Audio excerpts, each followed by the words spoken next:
got a matchup here, an age-old one. I don't know, back in my day, we were playing Malians versus Delhi all day long, and that's exactly what we got. Finally, Delhi on Dry Arabia. What a day to be alive. So, Lancaster not seeing the light of day.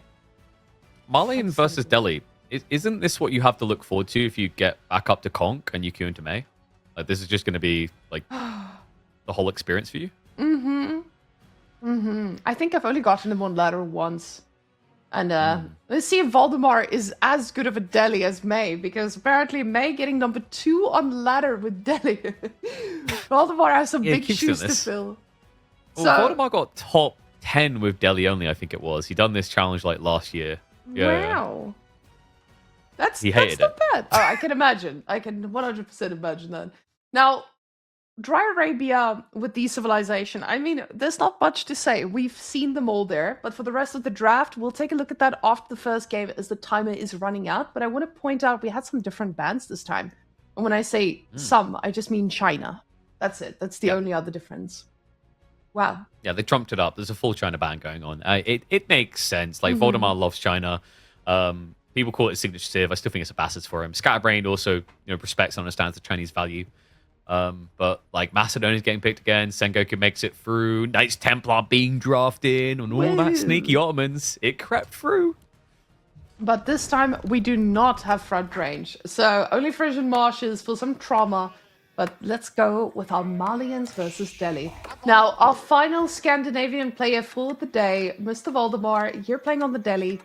Hoping to see some big plays out of him, but the Belarusian man, Scatterbrained, maybe joining his friend Anatan there in the top 8, or in the top 16 in that case. Yeah, like what we just call him Little Anatan, right? He's playing as the Malians in this one. Delhi versus Mali used to be really good matchup for Delhi. I don't think that's the case anymore. I think this is more of a like skill-based matchup, like 50-50, maybe like 10% in it. So pretty good way to start the series overall. Now, with these two, you usually don't deal with any, feudal or Dark Age shenanigans. It's just straight up, go my build, make units, start to do stuff. So, not going to be expecting anything crazy. The only diversity we might see is the early game cow deciding how many cows we're going to get, exactly how many goes in the pens before we start making sofas. Is it going to be a sofa opening? And so on. I feel like the early game for this does feel pretty standard and already figured out by this point. So we could take a moment to look at these spawns to just see what the rating potential is going to be of them. So we do have a front-ish gold for both of them. I say front-ish because Scatterbrains can be shut down significantly. I say front-ish. Everything is front, actually. Everything is front. Yeah, like it's a really crap spawn. That's tough. It's not like Delhi, where all of them are still front-ish, but they don't matter that much. But luckily, Valdemar has these ginormous sheep that are gradually going to attack his base. Look at the size of them on the minimap. They're gargantuan. They could actually crush the entire Delhi Empire. So who needs gold when you get crushed by the sheep, right? So with the amount of food, I can't wait to see that little thing pop up. That's what I was a little bit afraid of. Here, Scatterbrain going for his second sheep now. Not feeling too good. Dry Arabia strikes again. Oh, that's tough. Yeah, also, it's just Delhi, Malian logic. Delhi should be getting more sheep because they eat berries. You, on the other hand, love those doner kebabs. So it's kind of your own fault. Oh, I already dropped some off. No. I was completely wrong. Not just that, he has the edge. Yeah, he has the edge, which is even more impressive. Especially Dry Arabia striking again. with all the nicest little surprises. Wow, KP, are you seeing that's a Dome of the Faith and a Monster Quarry? What? That's what crazy. What innovative builds? I've never seen this before. Is that a Holy guide? crap. Is that a Beastie guide on YouTube? Or maybe a Valdemar guide on YouTube that we're about to go look up? I think after this one, they'll need to post a new build order because we have never in the history of Age of Empires foreseen this.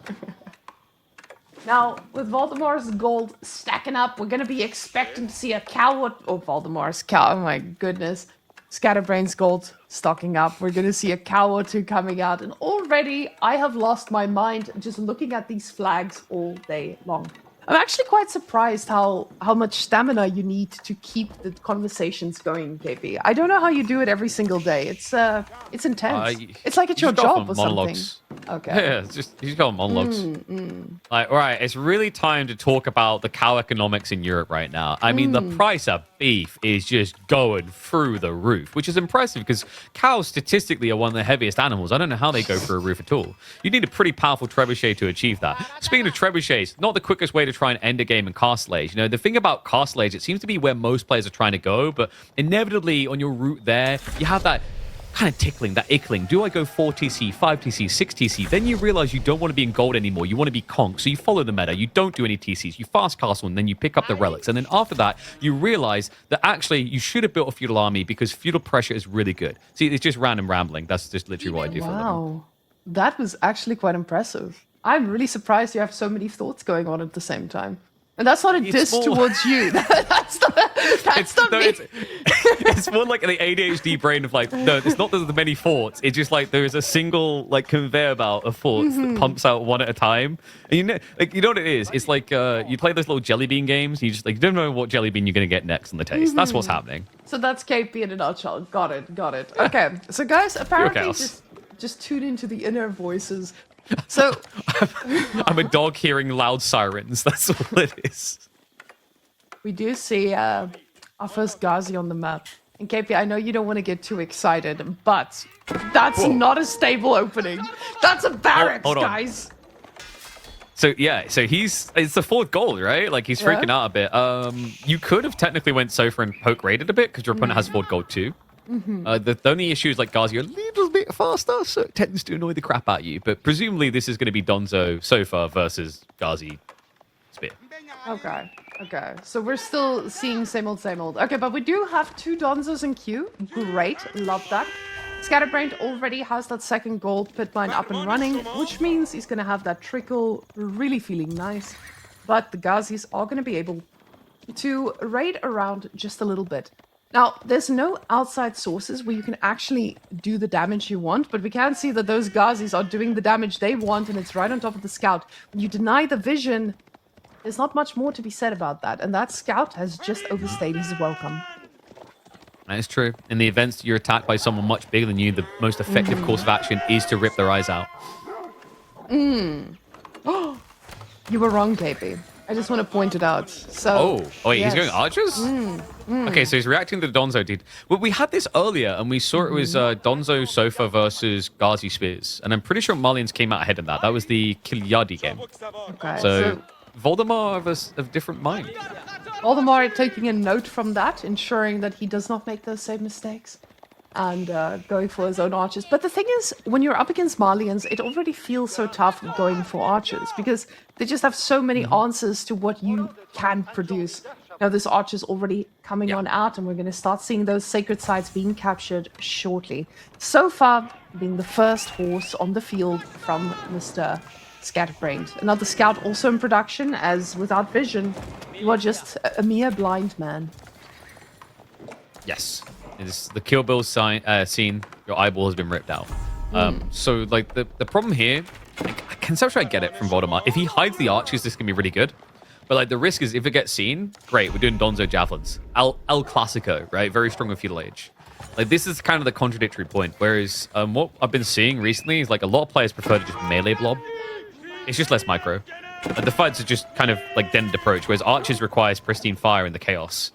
So, you know, even if you're a very skilled player, if you're equally skilled, the argument is that just going melee blob feels better. Yeah, why would you even think about going for the Donzo or for the Javelins? Because with the Javelins, you actually need to use a little bit of micro, when you can just make more Sofas, and Sofas will be able to deal with all the archers you send their way anyway. So same with archers on the other side. Like, why would you bother with archers instead of Ghazi Spearmen if your goal is like an all-in? I think Voldemar's thinking a lot about how he breaks the base. It's like, if it's out on the map, you could be like Spear, Ghazi, just push him back home. But if you want to get in the base, you're going to need archers as well. Now, those villagers are already snacking on all of the food in the base. And To be fair, that's perfectly fine. But now we have to ask ourselves, how long are we going to be able to go on the map against Malians before this becomes a little bit impossible? So this village is eating up the sheep, great and all, but I'm just wondering, when you're playing against a civilization like Malians, do you not want to just prioritize being able to get the berries while you can? I think the problem with that is like you're up against Sofa, and if you do that, you're then going to have to leave units home to defend. He might start doing it now that he's got a few spearmen in, and inherently usually drop outpost 1 or 2 for each berry patch, which he's currently doing. The Sofa are rotating a good time to actually find those workers on the berries, and he has this shift back because of it. And very quickly, just a little bit of damage on a villager, and also a tower getting shut down. Doesn't get the cancel instantly, so this means that that is not going to be refunded at all. And the Sofa's trying to do a little bit of damage, but they need to be clear here. They need to kill this, otherwise it is just going to be a healed up Ghazi a little bit later. But they are just that bit more slow. Yeah, it doesn't feel very fair, does it? But then again, you know, you've got Sofa, which are trading well against the Ghazi. With the Tricom coming in, I'm wondering what Scatterbrained's reaction is going to be. It feels like he's just getting ready to be full greed. The problem is, he's not making anything. And right now, you have 900 food. You're not using your macro perfectly. Against someone who has a... You have a lot. I'm in like scout counting mode. He's spawned 3 scouts and lost 3 scouts. I would not... You couldn't pay me enough to be a scout in that Malian army right now. He also hasn't upgraded them. Oh. Well, you need to keep in mind, he probably isn't going to pay anyone to be a scout in his army, as now he's just making so fast. He's like, okay, this is not working out with the scouts anyway. I might as well just stick with the dead ones. Now, the archers, though, they are going to be a little bit harder to deal with now with the amount of, or the lack of sofas that we have here on the spot. Now, the reinforcements are arriving from the back, but these guys are quite low, so they are going to be able to be picked off with the right amount of numbers here. The Ghazi numbers are looking pretty scary, but the archers are trying to do their best at getting rid of these donzos. They do pick off 2 of them, but this is still a very scary fight for Valdemar to take in that spot. The interesting part is that Scatterbrained is so fixated on stopping that central sacred site instead of just the flanks. Because, like, the fort here is, yes, you're going to give him a little bit of gold, but you have cow. Problem is, he's only got 3 cows. He's not scaling. He's eating cow. He's not camping cows. Oh, he's ejected the extras. Oh, my God. Like, yeah, this is dangerous. Like, he feels threatened. That is just a hungry boy. That poor... Oh, no. All those cows, they thought they were going to be happy on farms, but there's no such thing. But this is a strategy. Like, this is done a lot by B as well, who Scatterbrained scrims and practices with. The whole idea is, like, it can win you a game or recover a game. It's that injection of food in a panic. It's kind of like when an Altman player picks the Janissary button. It's like, this is my clutch up. But looking at the raw count, I don't know what it's meant to do for you fast enough here. This is a bit of a dicey position. Good idea coming in from Scatterbrained. He is going to send the Sofas out to try and cut some reinforcements.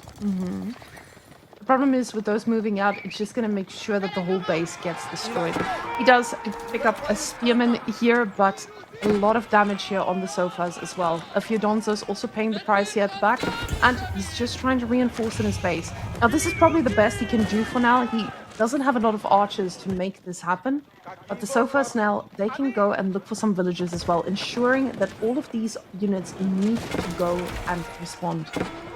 Houses falling very quickly. He's only sent the spearman back to respond.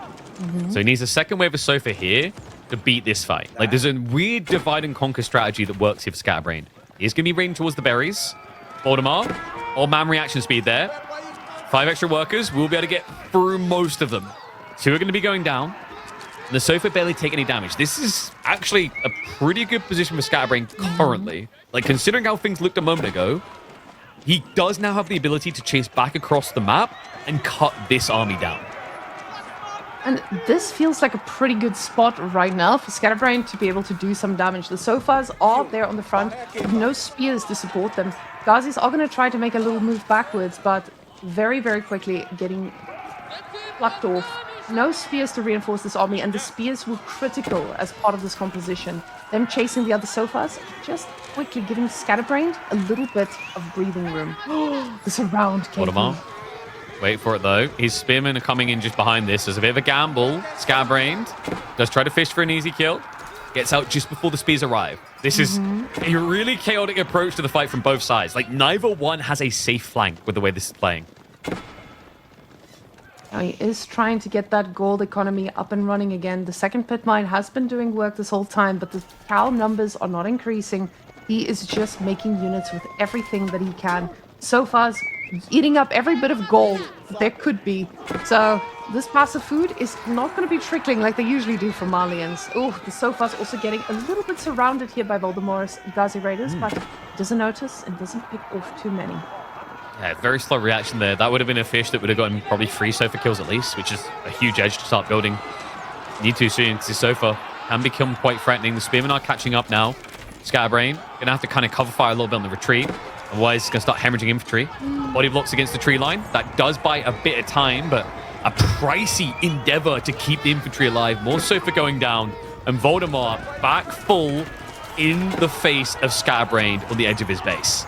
It doesn't feel like Scatterbrained is confident enough to be able to micro this, and putting in and out, the spearmen are just able to get through and get on top of these Sofas. We'll see if the archers are able to put them down fast enough, but the Sofas are taking a lot of damage here from the Ghazi Raiders. Villagers also paying the price here on the left. We're not taking a close look at them, but you do see a body here and there from the Ghazi Raiders. The Sofas do break through, and the Ghazi numbers were not enough for now.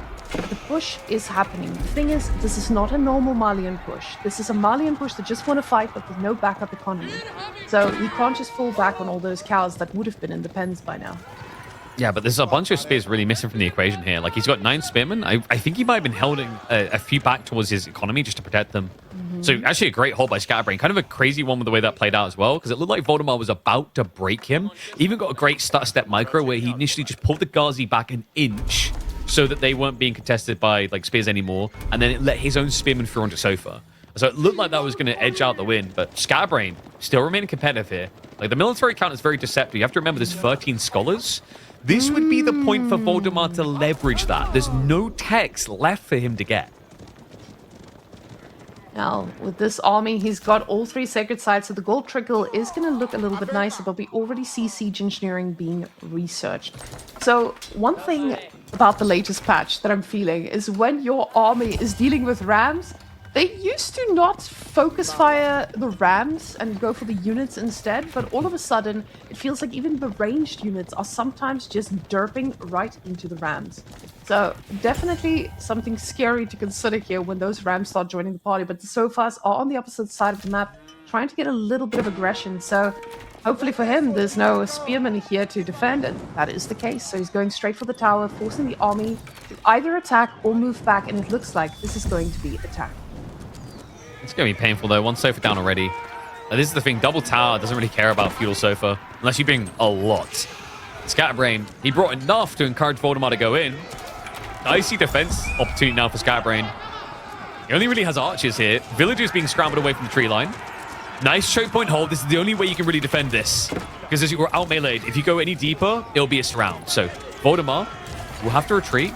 But now, after seeing a fight like this, confidence has to be searching for a castle play. He did bring the scholars to the front line finally, and he even bloody blocks with them. He's just looking to use their HP to last longer here. And it's going to work. So, nice reset. Sofa just came back.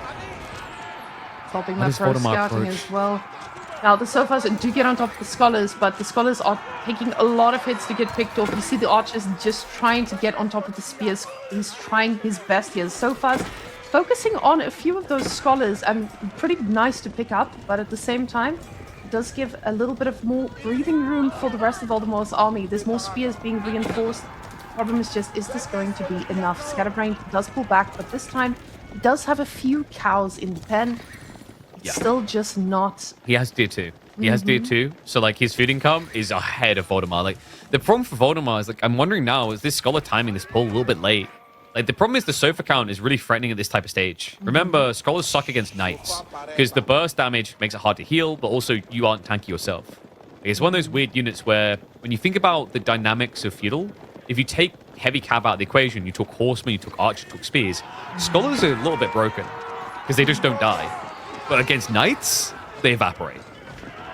Now, the eyes that Valdemar has at the back of his head, they are so important right now, ensuring that he picks off any raid that comes his way.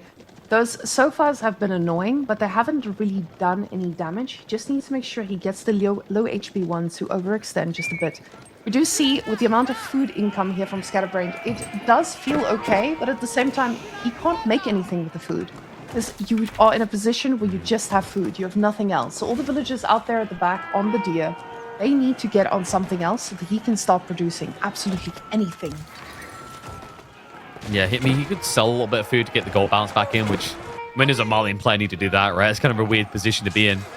The sofa wave, I mean, it's pretty big. It is cutting reinforcements now to slow Valdemar down.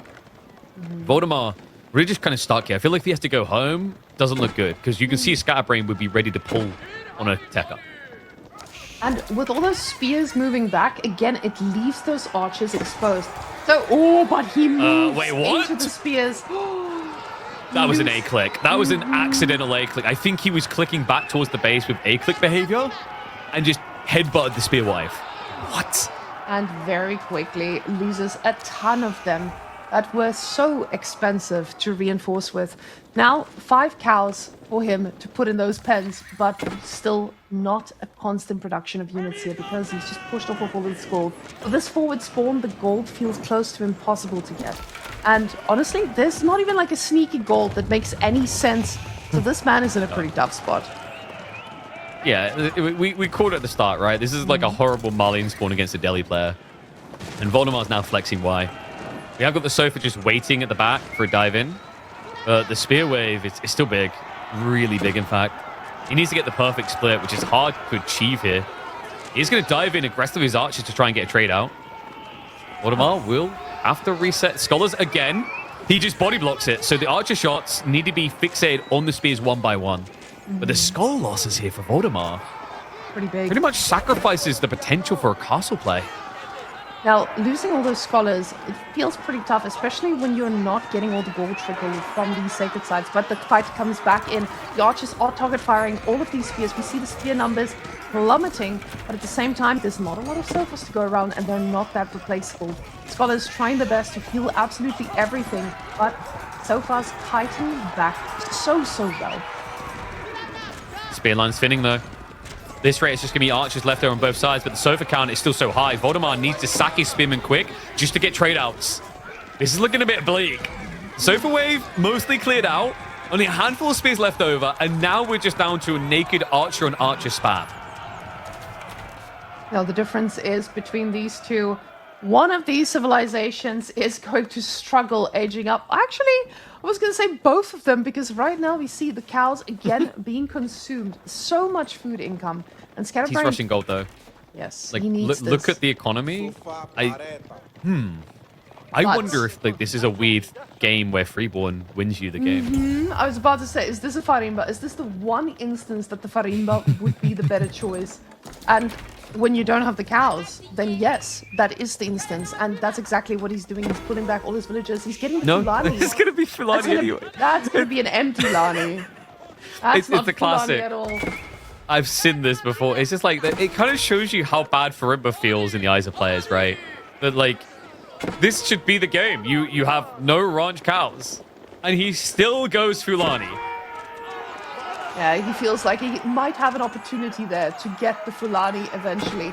Now, these archers are not doing the greatest job at trading out. He needs to pull back. He cannot bleed any more units, because all of this is a limited resource. He's the one aging up now. He's the one who's going to get his upgrades so quickly, but he needs to have units for those upgrades to actually work. Villagers are pulled off of gold completely. He knows that he cannot leave them this far forward. Now, the archer upgrade instantly being clicked up. And it takes 30 seconds. Valdemar now trying to follow suit. The sofas, though. AP, this is a very tough spot. He only has a handful of sofas, but he's got the upgrades to go with it. Pretty soon. Yeah.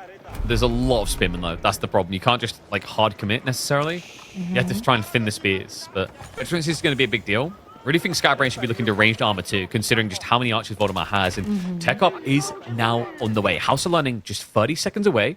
Unfortunately, learning is going to be slow. Now, these people, they haven't quite figured out grade 4 reading yet. He sacrificed the scholars last time. He should have like 20 at this stage. Only has 7.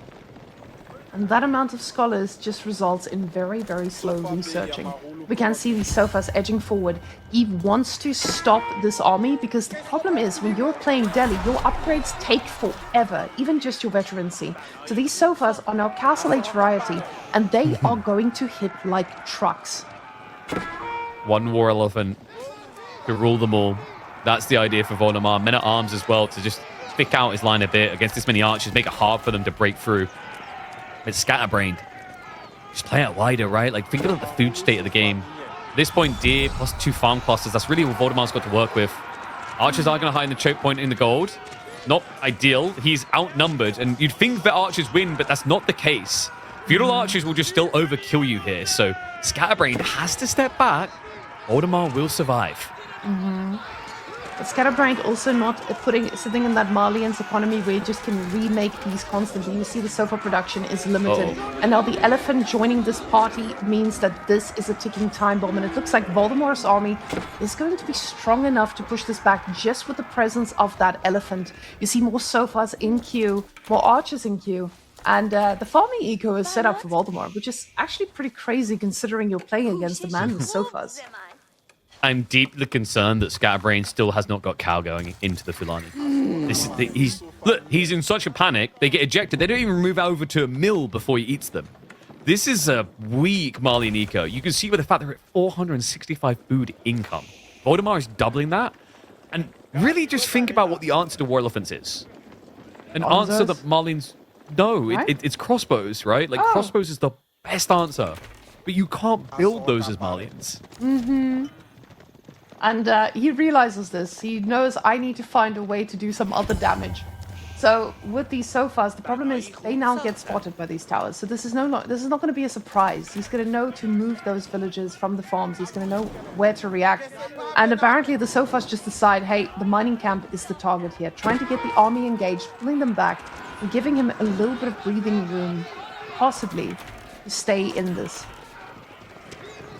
3 relics already as well for Valdemar. So the pressure to find more gold, not as panicky for him. I mean, everything leans north side, which is good. He's walled the south. He wants to focus his north side because it's also the weak point for him. It's where Scatterbrained could technically sneak in towards farms. Wouldn't even be surprised if at this pace he just switches over to stone. Like, castle drops makes a lot of sense next, especially to secure the 8k on the north side. Now, castle drops will be pretty phenomenal, especially if you consider that his whole eco is pretty much set up. But he also has 3 relics. This man is going to get to a point where he is perfectly happy just sitting back in his base and letting the eco do the talking. He knows his opponent is not in a position to contest this. But the archers do have poison arrows. It just doesn't feel like it will be enough against 4 elephants coming his way. And that's a lot of elephants, KP. It's also the men at arms on top of that. Like, there's just so many armored things here. It's like kind of screaming Musafadi, but what idiot builds Musafadi against 40 archers?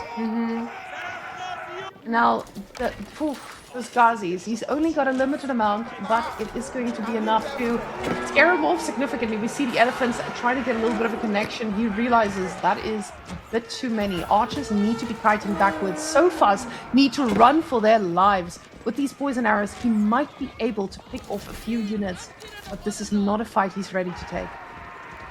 You can see, not just confident. that. You've got Pakes coming in soon, so you're just going to get outranged as well. So, like, the way you lay your fight, Valdemar won't be in range with any marches. That's another big problem. Scatterbrained, he has a finally added in cow. We're up to 11 out of 20. He's scaling the Fulani. It took a while. It's now half Lani status, but it took so long that Valdemar has got about 30, 40 farms now. And that's a pretty comfortable spot for him to be in, especially considering he is just making very heavy units when it comes to the food. But now the elephants are looking angry. Sofas are running for their lives, and we do see the villagers all idled out trying to run away. These archers, they do need to fight, but the problem is these units are going to get right on top of them. We see those archers just firing down right back at them, and there's no sofas to actually stop them.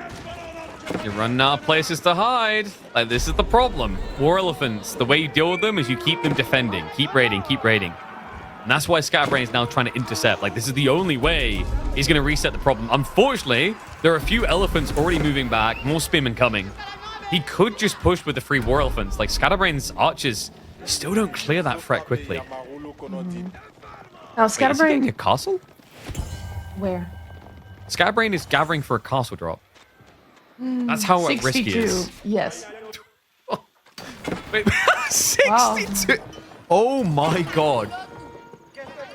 When he puts his mind to something, KB, he does it with full commitment. Are you saying that he's not scatterbrained when he puts his mind to things? He's gathered brain. Maybe this is the throw-off. He actually calls himself scatterbrained, but he's not. He's just one solid brain working together. What is the Palace of the Sultan doing at this stage of the game, 28 minutes in, with all of these elephants already on the field? Well, Valdemar says it's time to get this bad boy up so fast. Should be able to get us around here. We found a fight. Down Finally. elephants? Wow. That takes a long time. Yeah, just imagine if the whole army's there. The crazy part is Valdemar, because he's teching, he took that strategy of like, hey, if I tech, I can't attack. He bailed on them. He just left them to their own devices, so he didn't even try and guard the retreat. Now we do see Valdemar hitting that Imperial Age, which means he is going to have a lovely time with more elephants.com. Now, honestly, if I'm Malians, I know I have a very short time frame to end this. He doesn't have a lot of scholars, so the research, again, will take a while. But at the same time, they will eventually come in, and they are free. So you need to do damage, and you need to do it now. Let's see if he's able to get in fast enough. It's like he's starting to save up a little bit himself. I mean, you could just reinvest into military. You've got a long way to go until you're capped out. But there's that castle. Originally intended to protect him against the elephants. Instead, it'll be used to try and slay the Elephant Nation.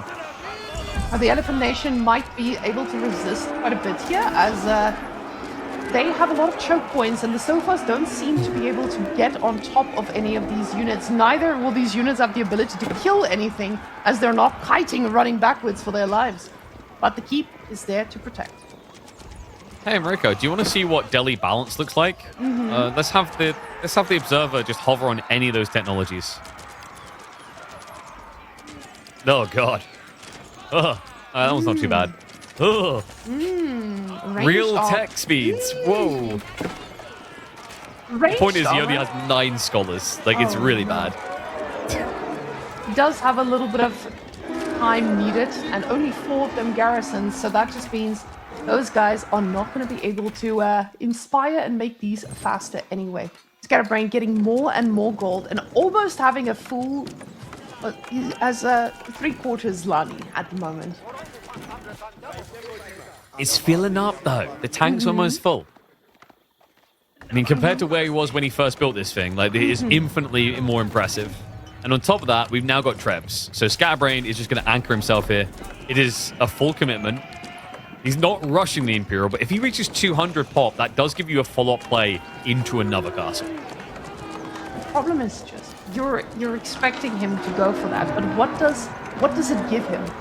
Is he actually going to be able to do anything with that castle age? Yes, maybe a little bit of a gunfire that can deal with the elephants, but at the same time, is that something that people even have the opportunity to? With all those archers from Valdemar's side, it just feels like Valdemar is in a pretty solid spot. I say that, but there's no gold on Valdemar's side. No, there's problems here, right? So he's going hand cannoneers, but look at what Scatterbrained done on the 8k gold. He has vision there now, so if there's a sneak out, he'll know straight away with his faster army to block the play. And not just any control, it's a castle drop on the 8k. So this means that Valdemar does need to take a fight pretty soon, and he needs to make it work. You do see the elephants trying to stop that tower at least, and they managed to do exactly that with the archers' support. Trebs trying to knock down the buildings and just process how this came to this point. Scatterbrained, he put over 2/3 of his economy onto stone gathering to get to this stage. He's still an age behind. Bombards have started to arrive. But Valdemar's game doesn't feel secure yet, and losses like that is just going to start to give a slipping feeling. Now, Scatterbrained slowly pushing through everything, and Valdemar's waiting for the moment he attacks. But most likely going to be trying to wait for that Imperial Age click up from Scatterbrained, knowing that he has the resources spent elsewhere. You see the bombard just doing some work, but the villagers are there to repair it. And they do have a little bit of stone as leeway. House of Learning still somehow has not learned every tech. It kind of says everything it needs to about the state of scholars in this game. Only 2 garrison. Give him a little bit of time. Yeah, like we're slow readers. But when I read it, I get it, you know? Imagine sorting a library. This is basically it. 2 scholars at a time. But a huge one. And that's exactly what these guys are trying to do. We do see 2 of them now coming out. So this is going to mean that keep does fall a little bit quicker. But it also means that Scatterbrained might need to take a fight pretty soon. Fort of the Hunter is coming out now. And going to be right on top of the base. Vision's important here. Valdemar, does he see it? I don't think he does. I think it's just out of range. So he's been like, yes, I've re-secured my tree. What's that thing? He's getting closer. He still doesn't know, though. And this is not fast on the kill. I believe Banker repairs is in. So tech up completes. Valdemar's like, wait, what? I gotta push now. But he pushes in and immediately discovers the Imperial landmark right on his doorstep.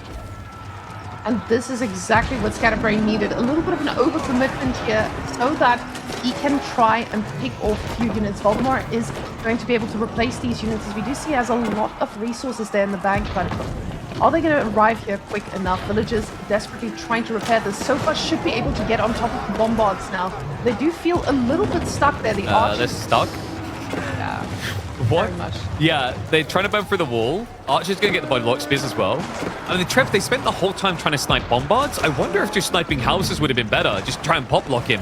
Elephants are now starting to break in. We talked about this being a big conundrum. You don't kill elephants quick with this comp, especially tower elephants that have additional ranged armor. And these guys are really trying their best to do something to them. The archers want to focus fire anything they can, and they do eventually get an elephant to pay the price. But this was actually so expensive of a loss for Scatterbrained. He sent in all those sofas. And look at the military count. Like, Malian's key goal is keep the Zerg going. It's still a 30 military lead. And a lot of that is sofa. Oh. Let's see if those sofas are actually going to be able to do anything or get stuck behind something yet again. But with them moving away, this is open for the top. He went so wide. Okay, so retreat through, mangoes and choke points. Now they just elited up. He's going straight after the farms. He's just trying to deny the ability for more elephants to ever exist. But the question mark is now, who deals with the current elephants?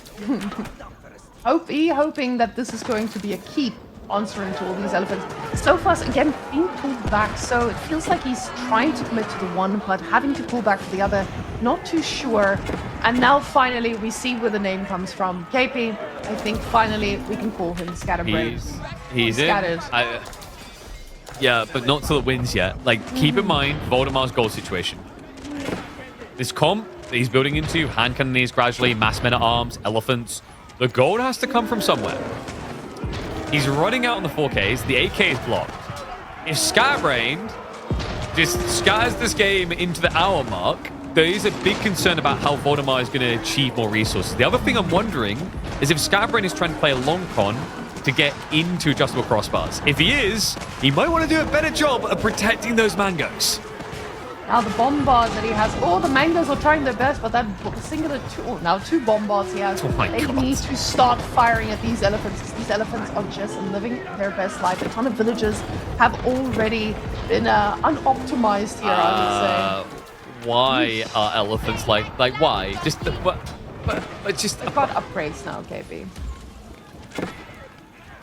Multiple. Yeah. Okay, no, they haven't got biology. Biology is still 15 years away. You just hover on biology, Delhi look balanced. It's okay. Wow, look at that. 20 minutes. We have time. It's free, KP. He's still winning without it. Oh, God. I think that's it. I Scatterbrained, a valiant attempt. I think the idea on the siege was cool here, but, like, he didn't get into bombards until the elephants were right up his nostrils. Now, losing that landmark just means that these elephants are going to have a very good time walking into the base. Now, these sofas are trying to look for damage, but just like last time, they seem kind of lost. Now the whole group all fighting together, trying to pick off a few vills. But even if you pick off a few vills here, that's not going to change the situation at all. There's 12 men-at-arms in queue waiting to pop out, and you have zero answer to that. Can't be scattered if we stick together, boys. Yeah, the problem is there's a push towards his base, and well, if you're going to kill his economy anyway, why would Valdemar ever come home? Just keep on pushing. Bombards are spawning. If Scatterbrained can get like 5 of these together, my concern is there is now 40 men-at-arms and hand cannoneers. You don't have answers for those. Oh, the elephants. Oh, the sofas are doing their best, but look at that. That is disgusting. And they got him. Technically balanced. Technically. And apparently, with all the scholars he's got, he's just sent them forward to heal those elephants up, because that's all you need to keep going. A lot of alive elephants pushing through the map. That keep no match for a good old elephant. Bombards trying to sneak in, snipe down an elephant, but sniping is a very strong word for that scenario. Tickling. I think tickling is more accurate. And it's like you're trying to snipe them with like a .10 caliber. It might leave like a scratch. Scatterbrained already under 100 population, and Valdemar still being completely pop-capped. We can see this is just a matter of minutes before the two will call it quits.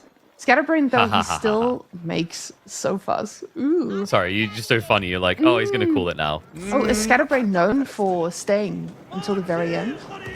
I think both of these players are known for ending games very deep. So, still got gold. Still got passive ink. I mean, remember, Malians is that sick. You should know this better than most, Warman. Oh no, half the economy. Still got cow. Forever. Are we gonna eat those? But usually you need villagers to go alongside it to be able to produce anything. And he's just making bombards. He's like, hey, maybe if I can just one shot these elephants one at a time, there is a chance.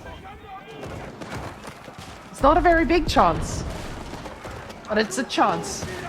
Siege and Sofa Brain coming through here.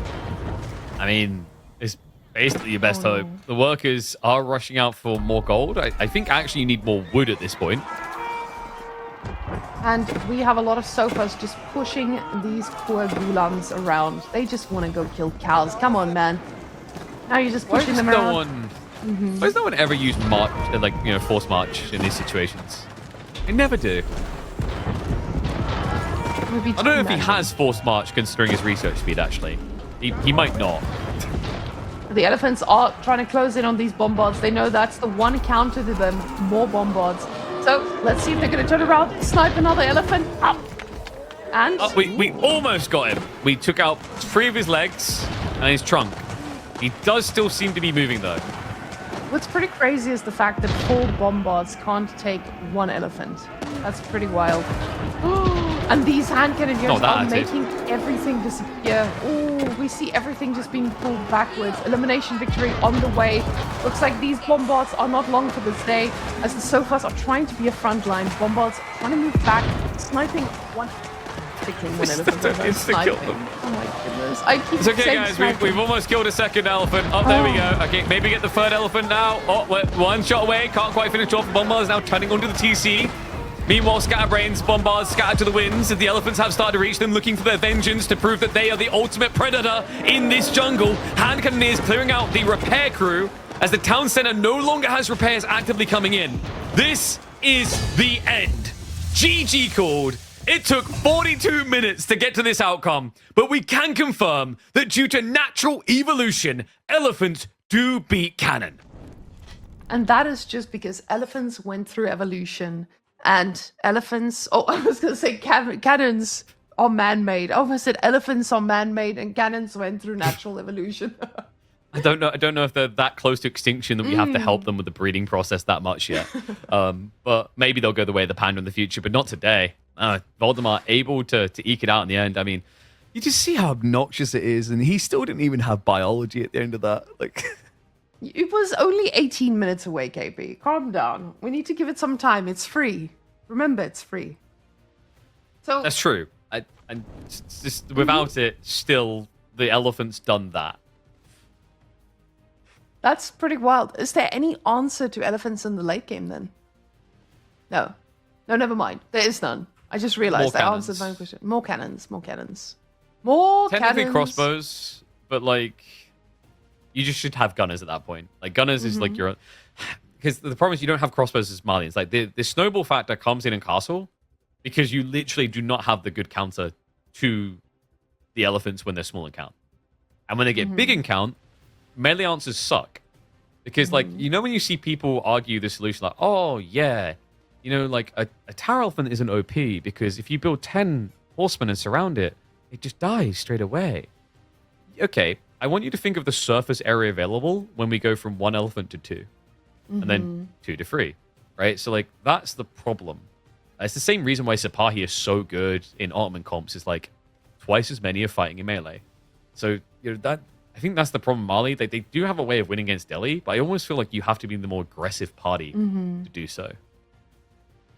This was an interesting one. I think Scatterbrained had a timing there where he most likely could have won the game, but Valdemar, he pulled back, he held on, and then pushed only when he had enough units here.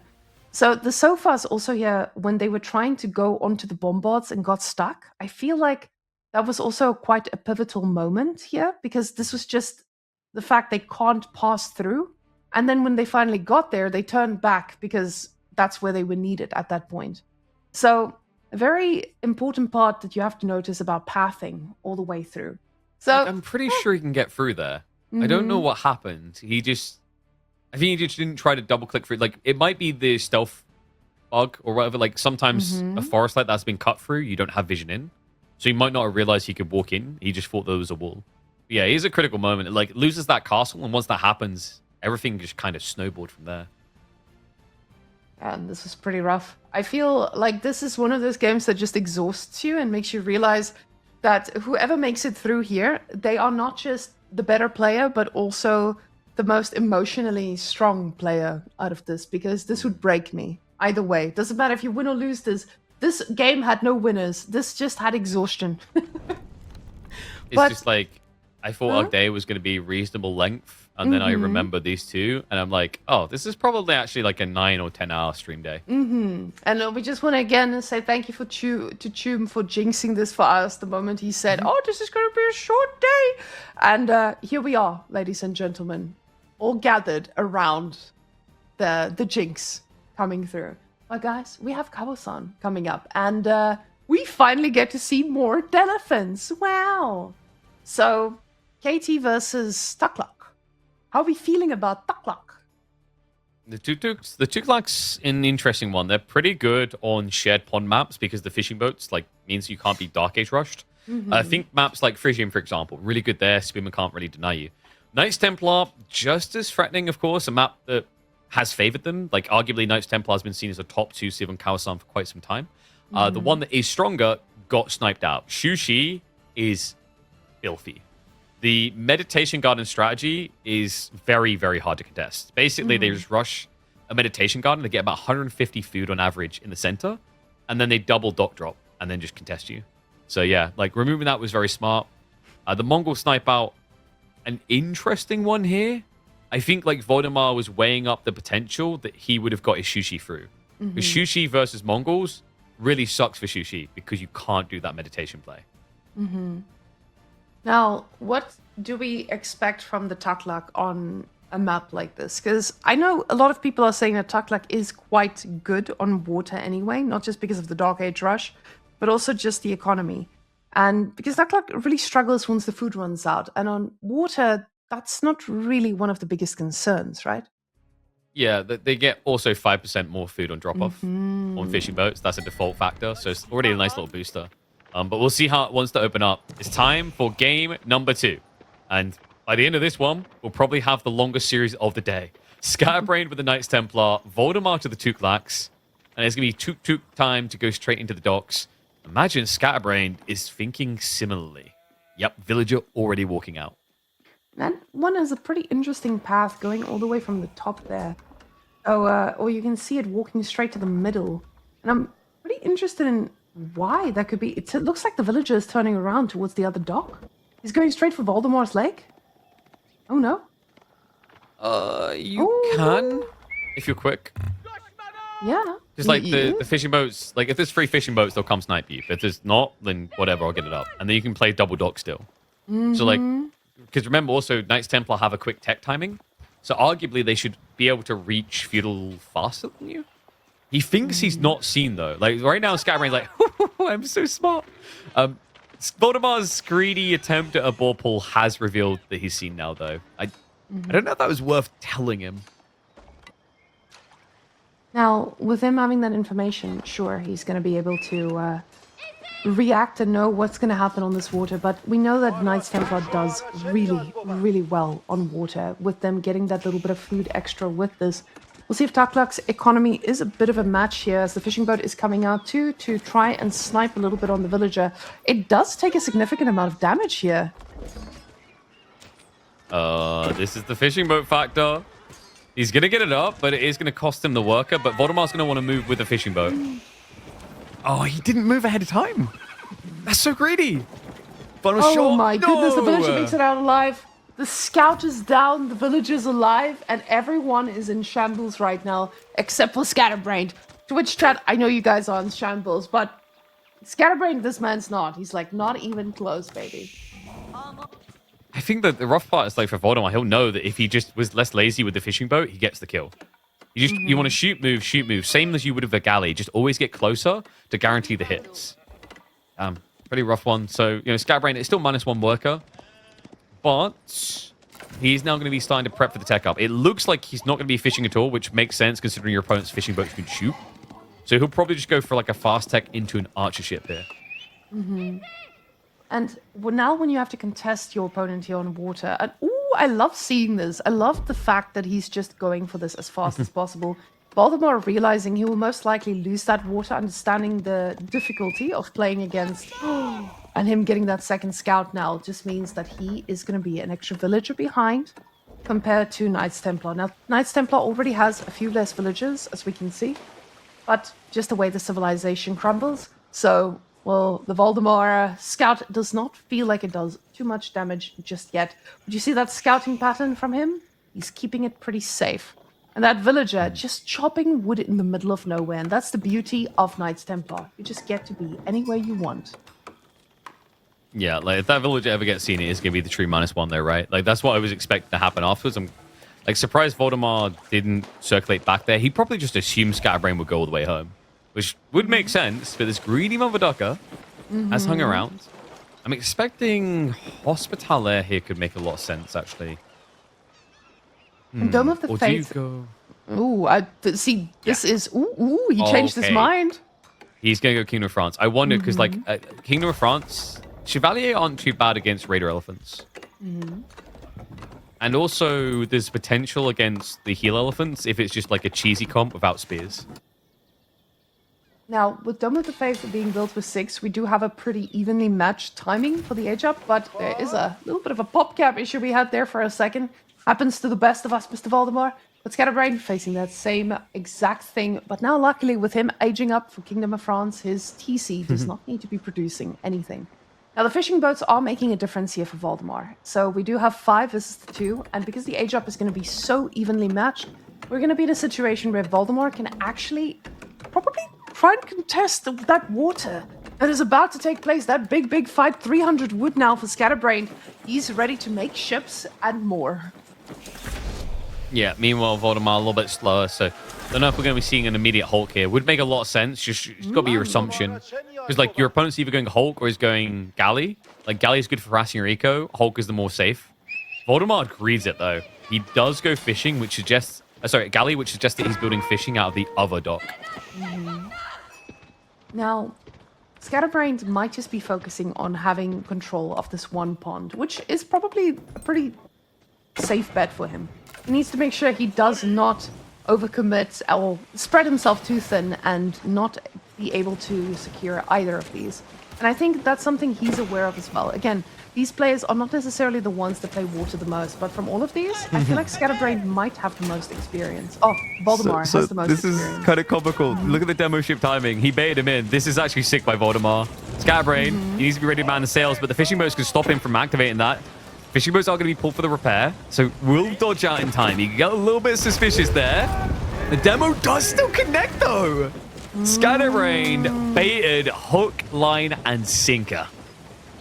And that shows you the Danish man born next to the water just knows exactly how to pull out the Belarusian with no natural shoreline.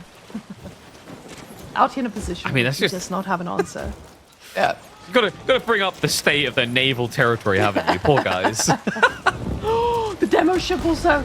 Oh, explodes all the way at the back. And Scatterbrained all of a It's the sudden damage, though. having... Like, look at the fishing boat damage. It seems trivial, but remember, it's low in Dark Age, it scales per age. So they're hitting for, I think, 6 each. So just 3 fishing boats, that's like half the damage an archer ship puts out anyway. It's surprisingly effective. Now, he does keep going on this, and Scatterbrained now getting his own demo ship that should be able to connect over here, but it is rallied incorrectly and goes to the side, which means that Oh he my is going to God. be able to escape it at least for a little bit. Fishing boats repairing Now, hold on, as there's much something as more they can. important. Scatterbrained is getting ready to go into the other pond, and Valdemar's been patrolling with a fishing boat on there the entire time. So he can't even get in and start setting up economy. Hulk. He's starting to slow these fishing boats down, though, which is more than Valdemar's achieving. It feels like he's failing to finish off that repair crew. He has got double Hulk now, though. This demo ship critical to Scatterbrained holding on this pond.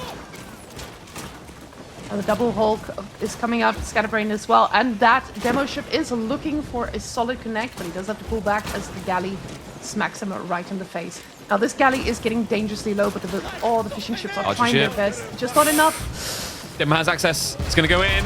Doesn't get the snipe in time, so it ends up losing one of the backlers. Second one now half HP. Scatterbrain's going to pressure that fast. The demo flops to Valdemar, so it looks like Scatterbrained has now secured the pond. Now, Valdemar doesn't make anything more. I saw something there in the queue. Quickly cancel it, and we have 5 on gold, though. So now, with Valdemar having all of these on gold, are we expecting him to just go castle? Especially with the food income he has. He's doing okay. You know, the food is not, it's 277, but at the same time, he does have fishing on the other pond that he should be investing in fishing on the other pond. Oh no, I just realized Yeah, that I think was you his have to get fishing an economy. economy. Yeah, like remember, Oh, no. he was like trying to block. He was trying to win off of the pond opening. He didn't want a deep game. So this is now actually pretty worrisome. I don't think to the point like Fast Castle, you get that much out of it. You could try for like a Tuklakabad fort strat, but still, it's just... Not worth The it, yeah. castle landmarks of Tuklak is underwhelming, and the idea of castling only gets much merit when you have an army, because your veterancies come in so fast. And you do not have a timing for this right now. So he does secure this, and Scatterbrained still on 2 fishing boats, so not reinvesting into that either. But, oh, I was about to say, but he gets himself a little military unit on land as well, but opts for the scout just a little bit before that. Wants to make sure he knows what he's attacking. Rax follow up as well. Remember, he still has the potential to go Elephant, so this can turn into a classic cheesy healing comp still. Scatterbrained already prepping his knights to be the golden answer to that. And he is going to be double downing on them with the second stables coming through. Now, with those Raider Elephants, I haven't seen them in action enough, but I'm really excited to see how they land. The thing is, with the spear backup, it does feel pretty good. You get into a position where you can deal with most of what your opponent can offer. And Scatterbrained feeling confident enough now to try and plop down a dock on the side of Mr. Valdemar as well. Yeah, so the Raider Elephants actually pretty impactful here. The Chevalier should be able to beat them, but the Spearman is now going to force you to transition. And where that becomes a problem is that Raider Elephants are really good at accessing archers. Unless you add Spearman, you can't stop them, because that trample ability that lets them walk over your entire front line and straight onto your archers. Now the question is Scatterbrained even going to need anything like that? Because he says, I just need horses to raid. So we'll see if he's actually going to be able to be out here on the map and do exactly that. He does extend here a little bit, takes quite a bit of damage here, and that must feel pretty tough. He also has 1 pilgrim out on the map already, ensuring that he gets that little bit of gold trickle as well, especially with him having a bit more control on the map. Walls coming up as well. There you go. Archer switch. Adding Rax as well. I think this is the correct call. You need that 1-1-1 build. The other problem you have is like if you just try to lean too hard on cavalry here, you're actually not that fast. Usually when you're horsemen against Raider Elephants, even if they're charging you, you keep your distance. But Raider Elephants are by default about the same speed as Knights, so when they charge onto you, they do get that ability to gap close. Now the spears also joining that composition of Scatterbrained. He knows he needs to find a way to stop these. And even though he wanted to go for archers, he cancels those and just says spearmen all the way. The wall here ensuring that he doesn't get punished for any of this. And that is key here. Those elephants are going to take a while to get through, but he does manage to kill off the scout of Scatterbrained yet again. As we know, so far in this series, Scatterbrained doesn't really care for scouts. The Malian game made that very clear, and he continues the trend in this series. The elephant does take a bit of damage here, as the spearman does make a little bit of a connection, but they will be able to back off. And keep in mind, Valdemar has the option of still going for those healer elephants. So this should still be an interesting play. And KP, do we still see this a lot from players? Or has the nerf been that significant? It still happens. It didn't really change enough. The requirement to kind of counter is the issue. However, with the way this is playing, like Valdemar, if he doesn't go Elephant soon, it won't make sense. Because the archer count gets too high, healing doesn't really matter. Like, if you're at 25, 30 archers, that's when it's like, okay, it's a bit weird. You'll essentially be in a position where you'll need to double down on Raider Elephants instead to resolve the archer threat. And here he goes, Elephant coming out, first one. Just going to be making sure that this army stays healed up, at least when they go in for a little charge or two into that spear mass that will eventually form. But the archer mass is the priority, like you said, KP. With the amount that you need, you can snipe out pretty quickly once the healer elephants start to become a issue. But it looks like there's going to be a semi-connection here if we could follow. But the elephants run away, and the knights are not going to be able to catch up too easily.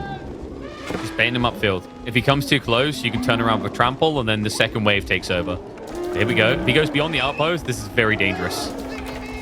He realizes, pulls to the side, ensure that he does not just get caught out. The archer is going to be trying to a little bit of damage here and there. I do spot the healer boy, and goes for the villagers instead. That's a deep dive, actually. A little bit dangerous there. Then again, the Raider Elephants, Valdemar steered them a bit too wide. So Scatterbrained won't get punished for it at all. Good positioning overall. Fishing Eco is neck and neck here. 16-14, so they're keeping competitive on both sides. But neither feels confident about the age up. Instead, they're both being forced to keep reinvesting in the fuel. Now, is this the moment where you feel like you have the control and shut down the water, instead try to burn a dock here and there? Or do you just keep that mobility going and running around, trying to snipe off a village or two that might be too far out? Scout, though, knows what's going on. He's not going in blind. Yeah, I think the idea of like Scatterbrained trying to take down the docks, dangerous because of the healing factor. Like, you'll take some damage from some backstab, maybe not ship coming out. Your opponent doesn't ever have to worry about it because they always have rejuvenation. Scatterbrained instead is going to try to slay the fishing. He goes for a dock drop, and not just any dock. These are the impenetrable docks of the Knights Templar. A hell of a lot more tanky than your standard ones. Good old Arbus. That archer ship, though. Oh, come on. No, wait. The villagers pulls away now. Now, remember, he's got Hospitalaire, so he's a little bit more tanky. So we'll cost him a few.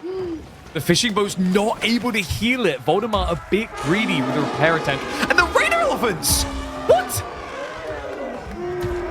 Valdemar, just focusing on getting that ship healed up, loses his whole army, a significant portion of the army, running in, trying to do that little bit of a counterattack as this was going on. The spearmen just in the right position. Scatterbrained now. Yes! This is a pretty good spot. There's no more elephants. There are none. That is the opening that he needs. Look at his macro. It's Castle Age time. Like, Valdemar just gave him the keys to the kingdom. And this dock feels like a bait here. It's just forcing him to invest more onto the water. We see another Springald ship also coming out. So Valdemar just slowing himself down to try and ensure that this water is safe. Now, Scatterbrained might be going for castle, but he's not letting up. He's not making it obvious. Moving out, ensuring that Valdemar feels like he needs to keep producing to stay up to date with this. But behind this, Scatterbrained is in an amazing spot. See him stopping production completely on all of his units now. Waiting for that age up. He does need a little bit more gold, though. Demo ship's trying to creep out. Good hold by Valdemar, but the effort it takes. Remember, these harbors, they cost more, but they have a lot more health. It's a lot of wasted effort there. And the Angevin Empire solves everything. Like, Valdemar's army does nothing against mass heavy spears. And nothing he can make anytime soon, because as we can see, he's very, very far from going for an age up himself here. And these archers are just looking spicy. He pulls back as he's about to age up, with the horses ready to move forward here, but he wants to get those upgrades to ensure he does not take an unnecessary trade. Instantly prioritizing the archers as he knows he just has more of them, and heavy spears following suit. Oh, that's going to be a hard, lot of them. KB.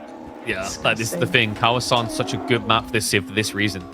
Usually, Angevin spears, too expensive. This map, infinite food, fishing at that, he's going to vomit out so many. By 20 minutes, you could easily see 25 Angevin spears.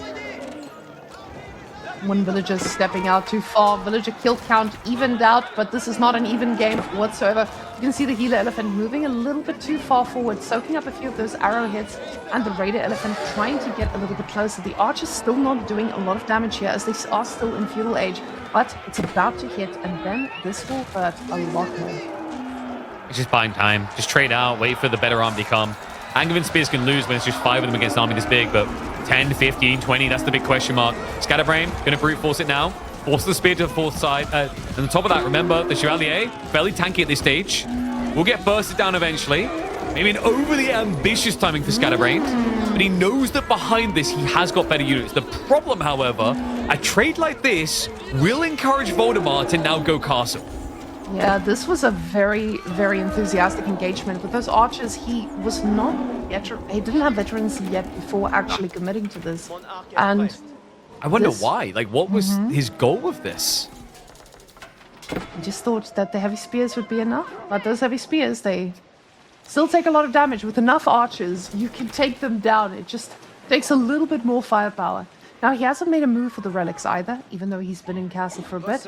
So, finally getting those up and running, making sure that he spends everything on units. But now the veterans and the archers don't want to fight this. No, this is dicey now. Like, I think Scatterbrained, he was panicking about the age up. He thought he read the timing. He read it wrong. And this is now bad. Because remember, Tuklak take 5 seconds to upgrade. That archer army is going to pose a real threat in 5 more seconds. Tries to get another village or two, gets 2, but now he needs to back off. Like you said, 5 seconds, all these units are going to be upgraded. The heavy spears, though, they do a bit of damage here. The archers trying to focus fire as many as they can, but Scatterbrained still has those heavy spears, and they are doing some good work. We do see the healer elephant soaking up quite a bit of this damage, but some of these raider elephants also be in a little bit of danger.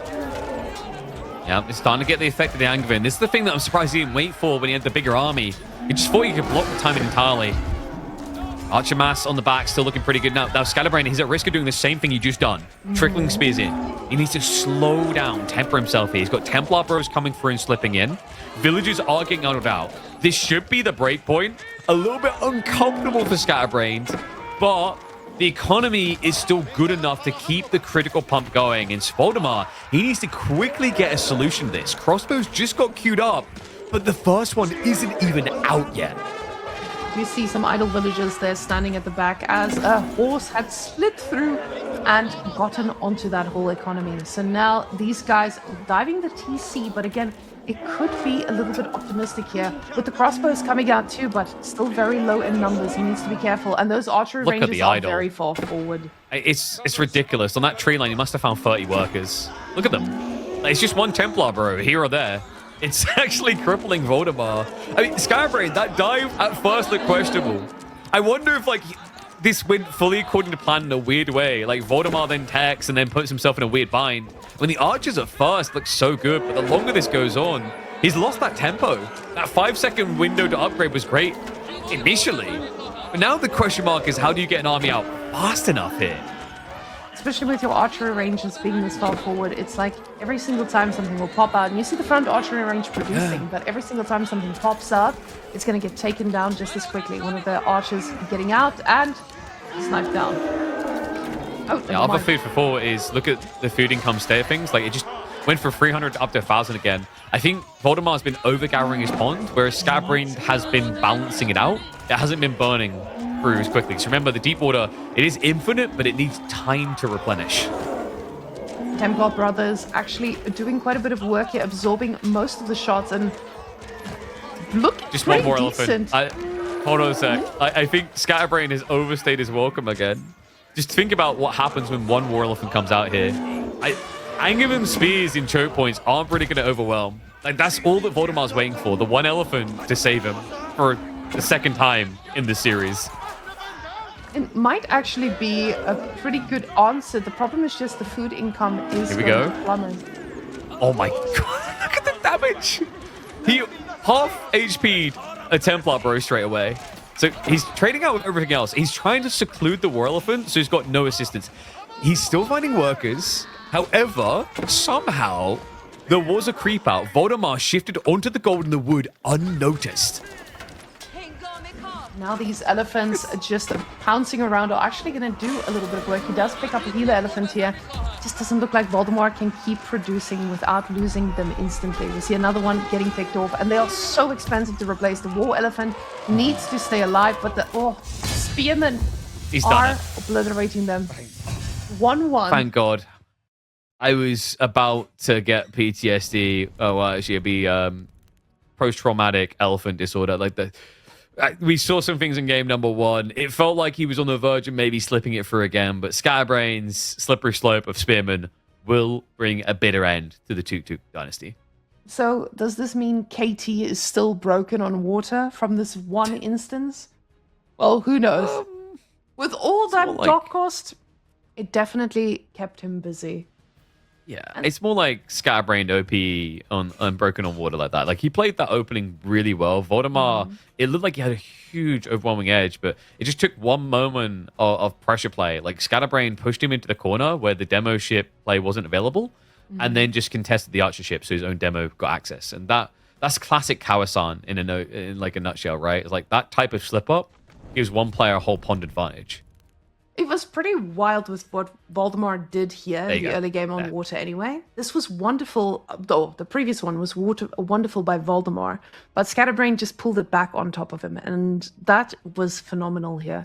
Do you see, with this dock though, he did lose quite a bit here. I don't know if this was worth it, but it definitely got Valdemar to reinvest significantly. Yeah. Yeah, and meanwhile, while he's investing, you're going for the all-in. I mean, there's just question marks about the approach Scatterbrained took after this, right? Like, he could have kind of harassed the goal without hard committing the way he did. This also was a very questionable moment for Valdemar. Just gets distracted. That's such an expensive loss. Remember, these radio elephants almost the same price as a knight. So just envision 5 French knights going down. It's the same thing. And then, yeah, this was the weird part. Like, he engages before the veterancies kick in. He had Chevalier upgrade, but Archer upgrade only came in there. At that point, he's lost half of his archers. And that kind of gave Valdemar access. The renewed assault got weirder as well, because like it almost felt like he just kept sending in small groups of spearmen instead of resetting and saying, okay, let's bring the big wave in. But I think that's what Tuklak does to you. It's the veterancy in 5 seconds. It makes you feel like you always need to be going. And he should have gone, just not in that moment. He could have waited a few more seconds and just executed it. It's so much harder. But at the same time, I feel like Valdemar not losing those raider elephants early, he might have been able to clean him up pretty quickly. So it shows you what 1 second of misfocus does to you and quickly can turn a game in the favor of the other player. Yeah, I think that like if I had to highlight any moment, obviously the opening like lost on the pond. I don't think that was the worst thing. I think the worst thing genuinely was the raider elephants going down. Because if Valdemar had them at this stage, he's still raiding.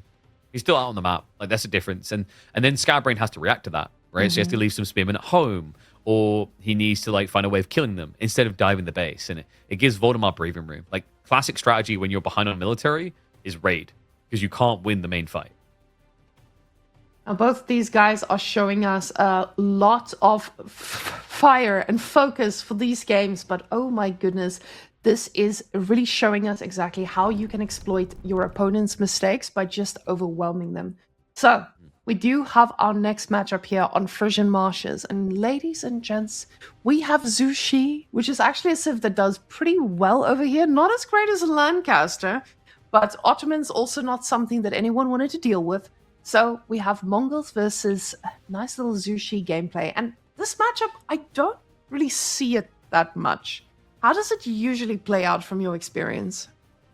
If it was on Kawasan, a pretty fun time for Mongols. I don't think it's an unfun time for Mongols. It's just a different style.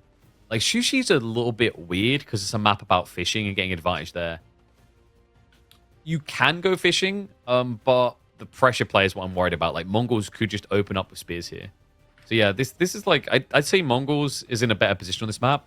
It's not as egregious as it was, because remember, the old Frisian had trade in the corner as well, which made it feel even worse.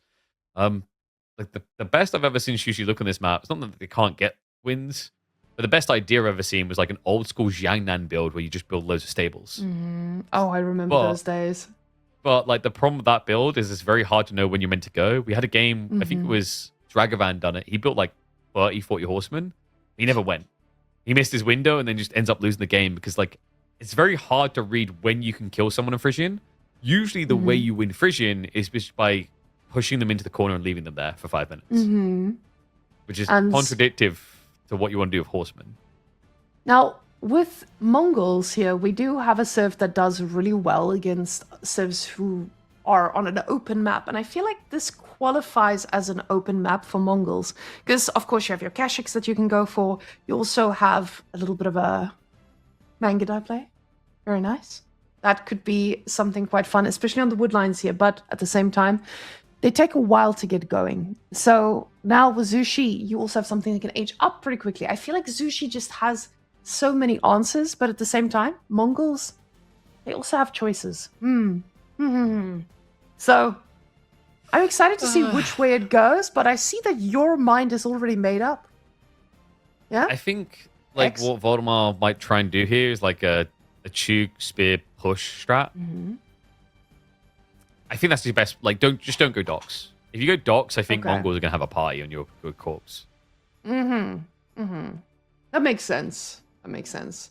But with you not spawning with as much food, you definitely feel that pressure of, hey, I need to do damage early on, and I don't have anything to fall back on. Whereas Mongols, when they are the ones in control, this doesn't fall on them. They get to dictate the pace of that game. But I like the idea of the 2-spear push. That does sound pretty interesting, especially when you're up against someone who likes when you give them just a little bit of breathing room to get their comp going. But yeah, it's like it's a gamble logic, because if you don't open spear straight away and you like wait to inform the player a bit too much, there is a risk that the villager just walks out, builds the dock, gets back. The whole idea is if you send a spear out straight away in Frisian and you arrive when the build begins, you can kill that villager. They won't get away. With a little bit of micro, you'll always kill them. So like that's the key thing. You want to try and starve out the dot play. Depending on the gold, like maybe there's a good old-fashioned outpost rush to be had here, to be honest with you. That sounds disgusting, KP. Yep. Do you mean time, this, baby? Whoop, whoop. That just feels wrong on a map like this, especially because Mongols, they are so great at doing so, but it also depends on the spawn.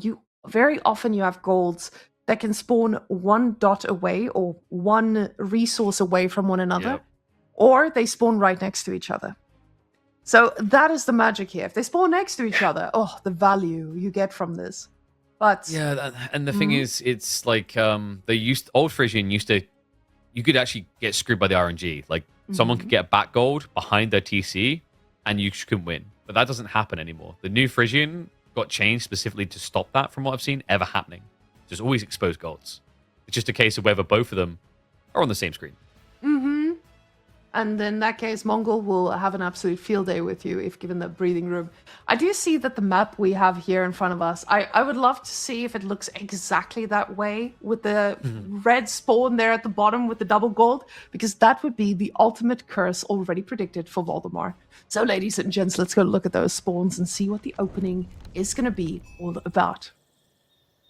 And we have double gold for Valdemar, already cursed by the picture beforehand. Okay, hear me out.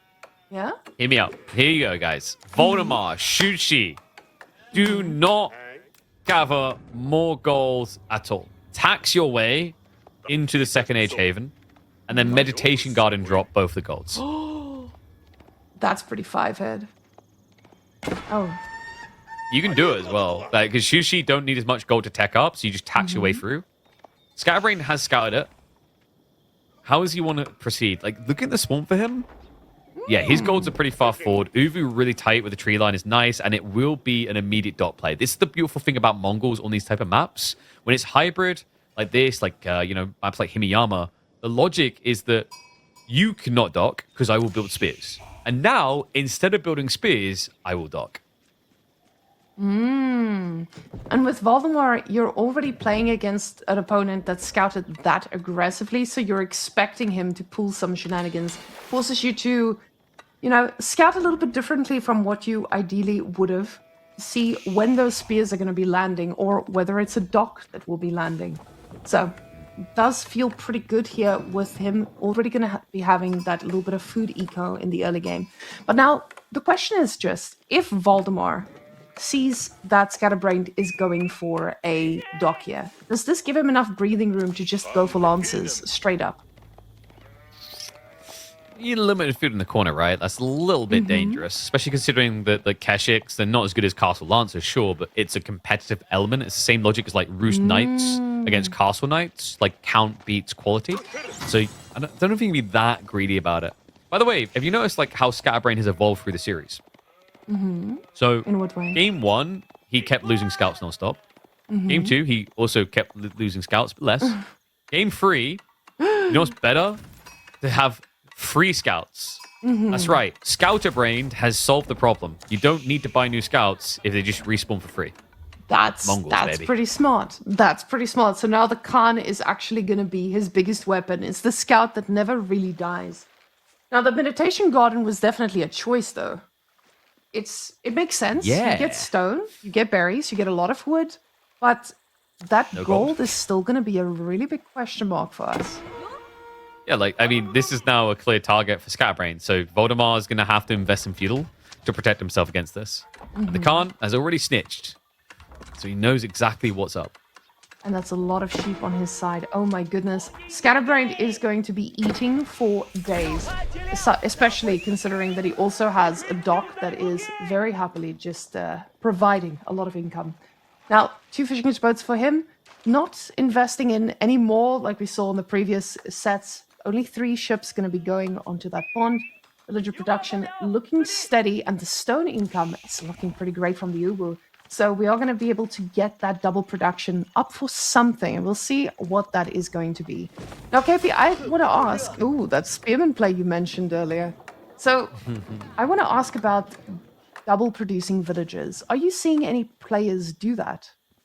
It's rare. It's so expensive. If you think about it, Mongols are meant to be a tempo civ. So the idea of doing that contradicts it, because your tempo now, you've improved your economy. But the ratios are really off. You pay, what is it, in stone, I think it ends up being, is it 2.5 times the cost of a villager?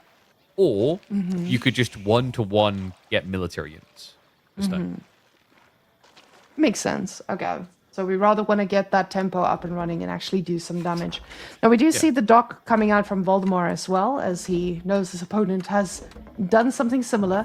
So he does need to be careful here with the Mongols, because the mobility is going to come in there for the Mongols to do some real work. Now the spearmen already running around to just make sure that nothing stops him. And the second dock also going to be coming up for Valdemar. But it will be a stable, and that means 2 Keshiks with double the fun. Indeed, and spearman count is going to be low for Valdemar because he's choosing to be greedy instead, right, with the docks coming through. Second one now going online. Khan's just going to thin the health bar there. Not sure he'll be able to get the Keshiks out quick enough to really do anything with this. And keep in mind, Scatterbrained is not extending his own economy, so his reaction should be one of aggression in the face of Valdemar outscaling him. Now, the villager is going for that third dock, so Keshiks might make it on time, just not the time we would have expected. And that villager just completely overextending himself, and that Khan could be doing a lot of work against them. And that's exactly what he's doing. Now the Keshiks are going to be making it out any second now and heading over to that ville. He might be able to get that dock up, but at the cost of his life. Yeah. It's Shushi build speed, right? You're not stopping that at all. Oh. Zoom, zoom. That's what I meant about the opening. You have to be there earlier than you theoretically should with Mongols to kill the villager if they go straight away. But notice we still have no mining camp at all. Valdemar's strat doesn't involve Chug. He is just going to make sure those Imperial officials are bringing in the gold they need. Villager does move back, but the Keshiks will pay him a little bit of a surprise. Ooh, we see the Khan trying to do as much damage as he can, but that might be the life of the Khan if he's not careful. If he uses the movement here, there we go. Nicely played. Moves across, gets the chase. That's going to be a double kill. Ooh, they get the spearman first and the villager second. They just want to make sure that this guy is screaming for his life before they end it. Now, another fishing ship coming out of this dock. Pretty big investment here for Valdemar on getting this up and running. Yeah, you could arch a ship, but against Keshiks, it feels a bit sucky. Because they'll just start healing, and you'll only be doing half damage while losing the dock. So, wouldn't be surprised if Valdemar just doubles down on spears instead to hold this. Now, with the Keshiks going to be needing to run around to do damage, this is not something he minds. He's doubling down on this, as we see that second stable coming out too. And him also going for his own 3 docks. Now, with 3 docks, this feels like something that's sustainable. The thing is, the Keshiks are going to be annoying because they do have the leg advantage. So, going to be able to charge in, do some pretty good work, and heal back up if they are allowed. And that's exactly what they do here. Does need to be careful with these, but that's the beauty of the Keshiks. They can now go and attack and ensure that they heal back up, and won't mind taking another spear battle anytime soon. And this is where Valdemar want to be careful about extending docks. Like, this is the nature of this map. Cavalry feels really good, because the more docks you build, the more I can spread myself, the harder it is for spearmen to be the counterplay. Spearmen are good against heavy cav when you're condensed, like if you're just corner spawn. Yeah, just got to be mindful of that if you're Voldy. I mean, Scatterbrained is looking for the bait point, I think. Like, once you see about 10 spearmen, you should be looking at an aggressive switch into archers. It died, KB. The Khan is dead. Oh, the Khan but once is again, dead. Scatterbrained, genius, because he will get a new scout for free. It just, what did it cost? His glory? Nothing. That's the Khan for you. Beauty. But he tries to micro these. Ooh, and he does exactly that. Beautiful work here on the spears. Them falling like flies. He did lose a Keshik earlier, but no other lives were lost in all of this. Already looking like some really good trades here from Scatterbrained. Love Perfectly that. wonderful. Wow. Just leaves the injured to heal on the dock. Because the spear count is now low again for Valdemar. And 9 Keshiks from Scatterbrained pretty soon. This is just going to get worse and worse. 4th dock on the way. And Valdemar is seemingly changing up the strategy of this, as we see now the tower coming up on gold as well, just ensuring he does not die to it pretty quickly. And honestly, that might be on the cards here, because he's just making more and more Keshiks. Yeah, very greedy as well from Valdemar. Went second to racks instead of just like sacrificing some of the wood drop-off with supervision to go for increased production.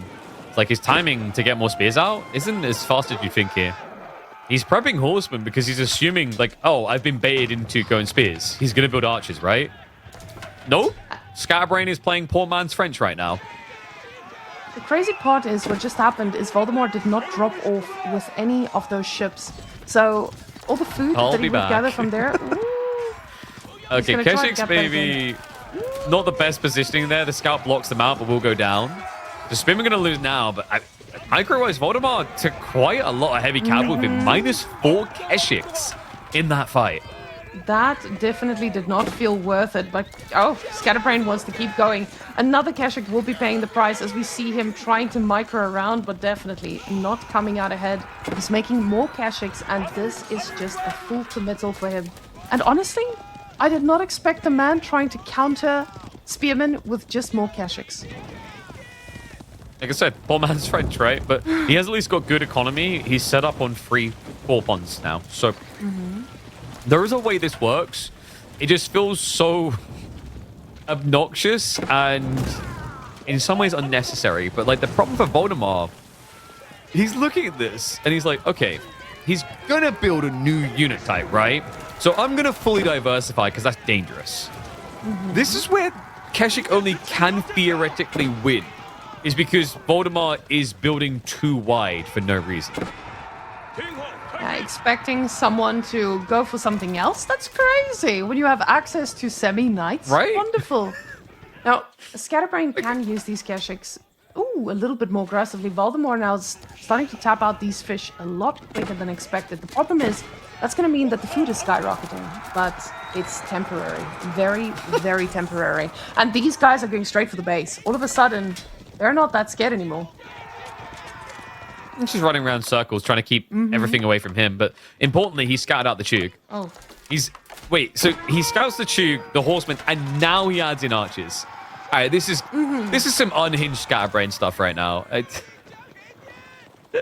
He's just keeping us on our toes, KP. We cannot predict what this man will do. You know, sometimes when you give someone the cast a curse, I feel like this could be the Scatterbrained curse. He is the guy who will make you look like the dumb one, because he knows exactly what to do, what is unpredictable, and we will never guess.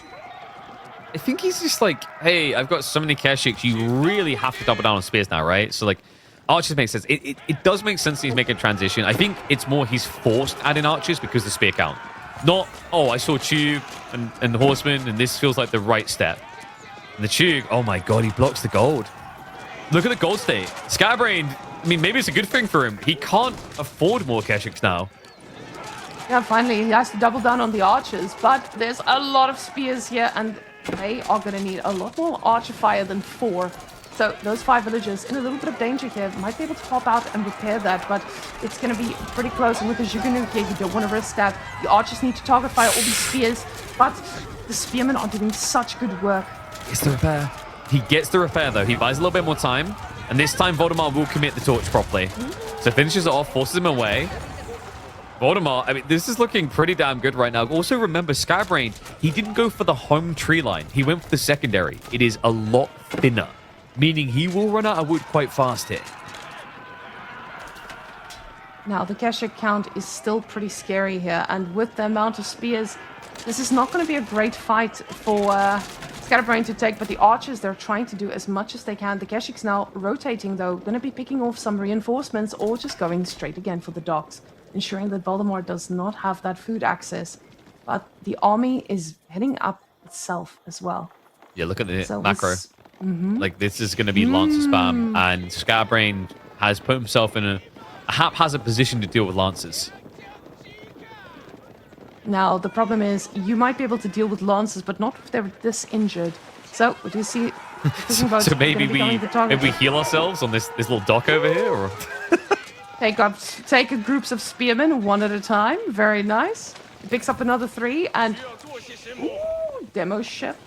Perfect defense. These Keshiks is like watching someone at the airport where the phone battery is down to 10% and they're desperately looking for a charger port. Like, oh, maybe I can plug in here and get a little bit more bar back. Oh, there we go. Yeah. And they're doing a wonderful job at that, shutting down some of the fishing ships. But to be fair, a lot of these were going to get deleted soon anyway. So, in a way, they're just like a little healing potion for him right now.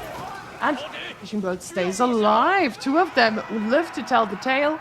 And then, these Keshiks need to back right off. The front ones could potentially turn back and try to charge in on the horses. Try and thin that pack, and they should do it pretty quickly. He needs to tech up faster. This like the thing is, this is Mountain Academy, which means that you can prime your production speed. And with the dock play, Valdemar will have the food necessary to do so. He's also now rushing relics, first monks on the way.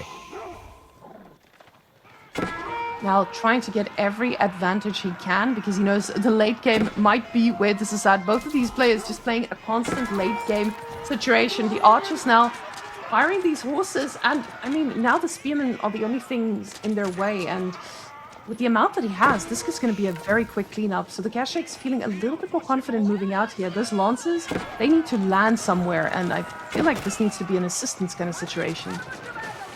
Where are those lances? I think they're getting ready to raid. One's going into the gold now. Yeah. I mean, like, look at this. It doesn't take any damage. Even double tower does nothing to this thing. He's already got undermesh. And Scatterbrained is going to be able to age up pretty soon, but at the same time... Now see. We'll get denied. There's a little bit of time for the tower defense. That'll be the instant GG for the day if that had happened. But the Lancers, there's not many of them, but the whole idea is like you can't burn the tower if they're here. See? Like you try, you get hit. And then you have to turn, and it means you're not burning. So Scatterbrained, he does create the space now for a castle play. I am worried to what the Keshik count is going to look like on arrival, though.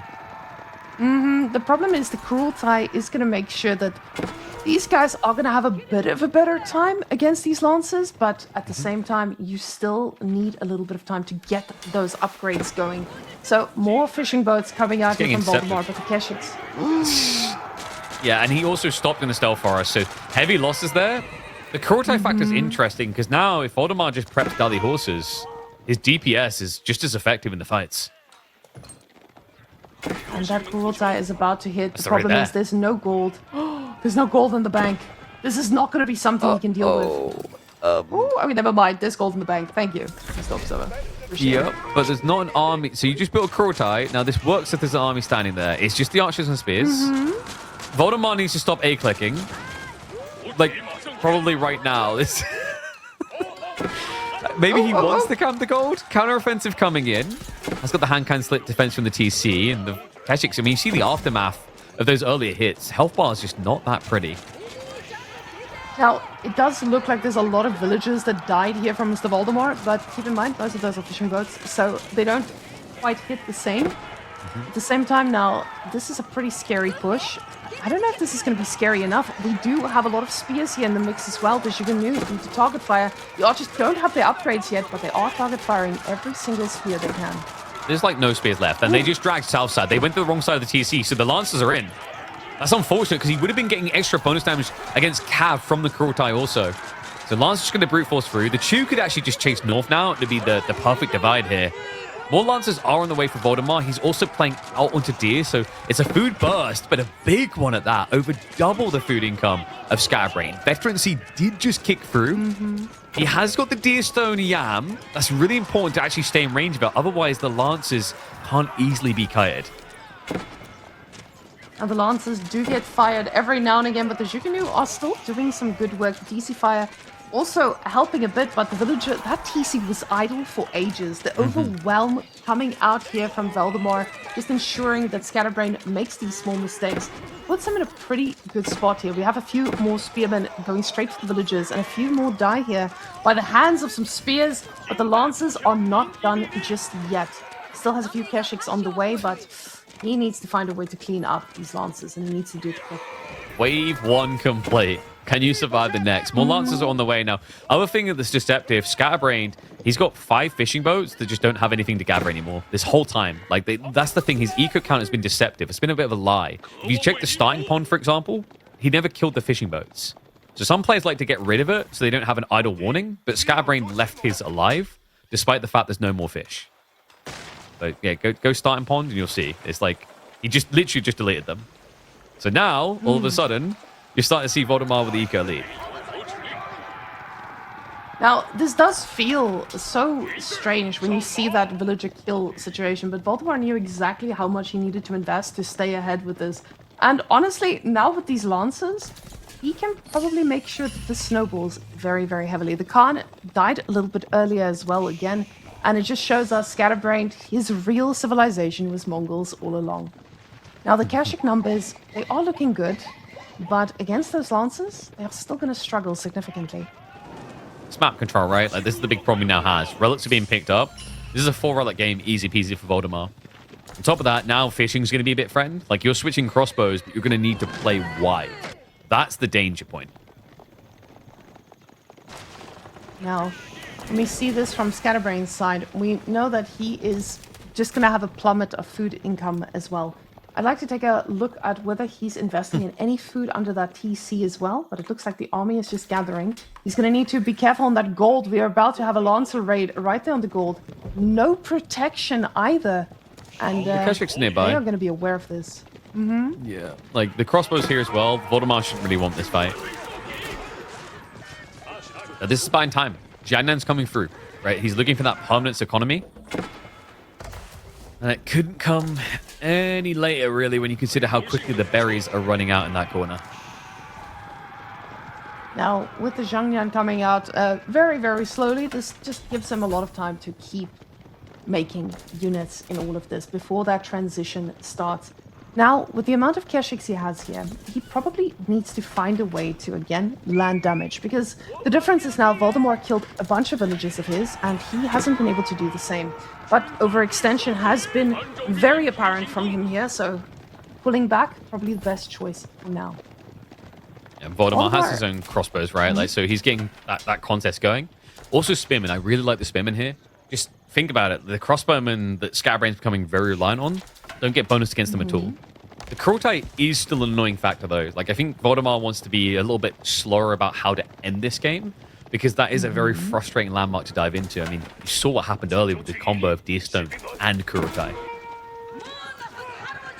And this does feel like you were against a pretty heavy landmark that you just want to fight rather than Imperial.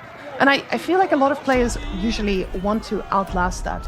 Now, with Valdemar here, he's got a lot of spears, so he's not going to have a lot of fear when it comes to dealing with these Keshiks. Now, the spears are just running around trying to end the lives of it, but crossbows are getting caught out, and yeah, sure, they counter lances, but not in these numbers.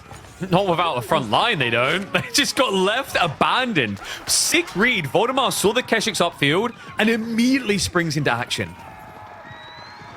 Finding that Cruelty and absolutely obliterating anything and everything around it.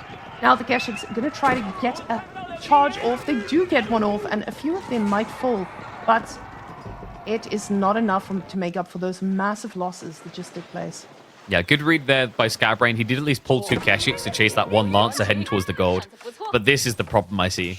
This farm transition is the killer. If Valdemar gets away with this, I don't know what Scatterbrained's going to do next, because like he's already in a grim position. It almost looks like the strat is fast him, or well, not fast at 22 minutes. Medium. But, yeah.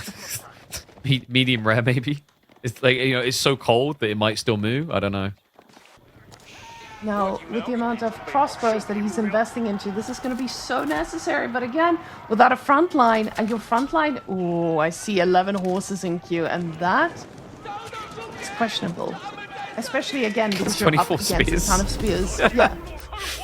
Your front line is supposed to protect your crossbows, not need the protection. I just feel like he flowed too much on the macro, and now he's trying to compensate to fix it. But the Lancers are in the back again. They're just creeping in at this point, even on the gold as well. Starts to burn in. The Cruelty is not looking long for this world either. You see what I mean? The Spearmen, yeah, they can kill. They can get killed rather by the crossbows, but it's just wasted DPS. Oh god, and the horsemen are being used as a front line. No kiting at all from these crossbows. Attack moving. They're just running for their lives, and now Lancers have arrived. The Spearmen. The crossbows are just frontlining again. Like, what is going on in this game?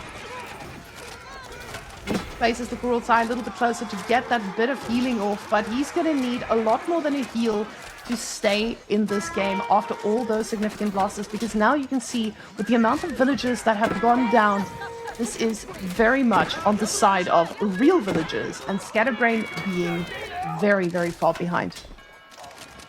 Just expecting to see it, just hear like a honk honk noise and a clown car turning up at this rate. I mean, the climber of this game, Valdemar, just a few Lancers really is what's winning him at like these type of moments. Also attempts to raid on the north side.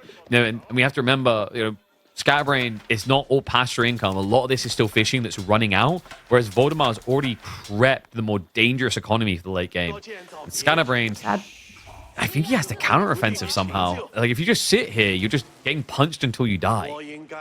Okay, KP, calm down. This is not StarCraft. There's no counter-offense this man can land. It will save him from this. He needs a nuclear attack on this base, and there's no nukes. Just gather some gold, and then there is. It's called Karganet Palace. Just get some gold, and we're good to go, honey. Like, just go to the imp, send him all, Scatterbrained.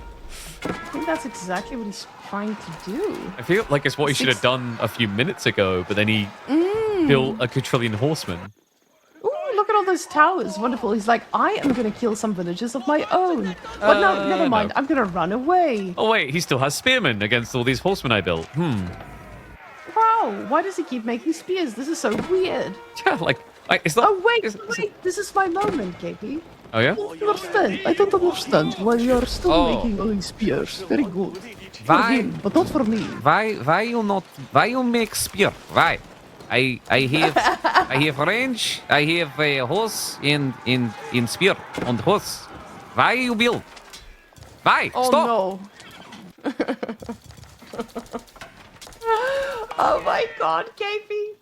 This is a little bit wild for me. I'm so impressed with your accents. 10 out of 10. Nice job. Thank you, thank you. But can't survive, not problem. It's not GG yet. We will go and I will not have problem later. Very good.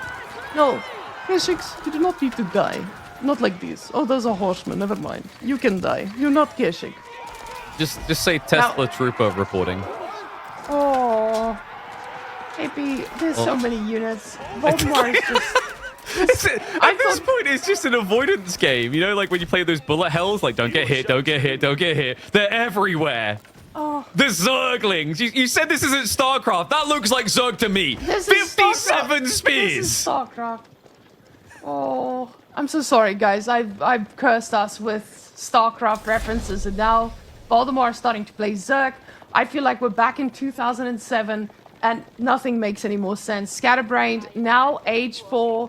But you know, the difference is when you're going for the Imperial Aegis Mongols, of course there's a lot of differences, but usually You die? have a tower or two. No, Yeah. there's usually a tower or two that helps you Where is survive. the tower? But where is the tower? Usually there's a tower or two, but in this case he doesn't believe in towers.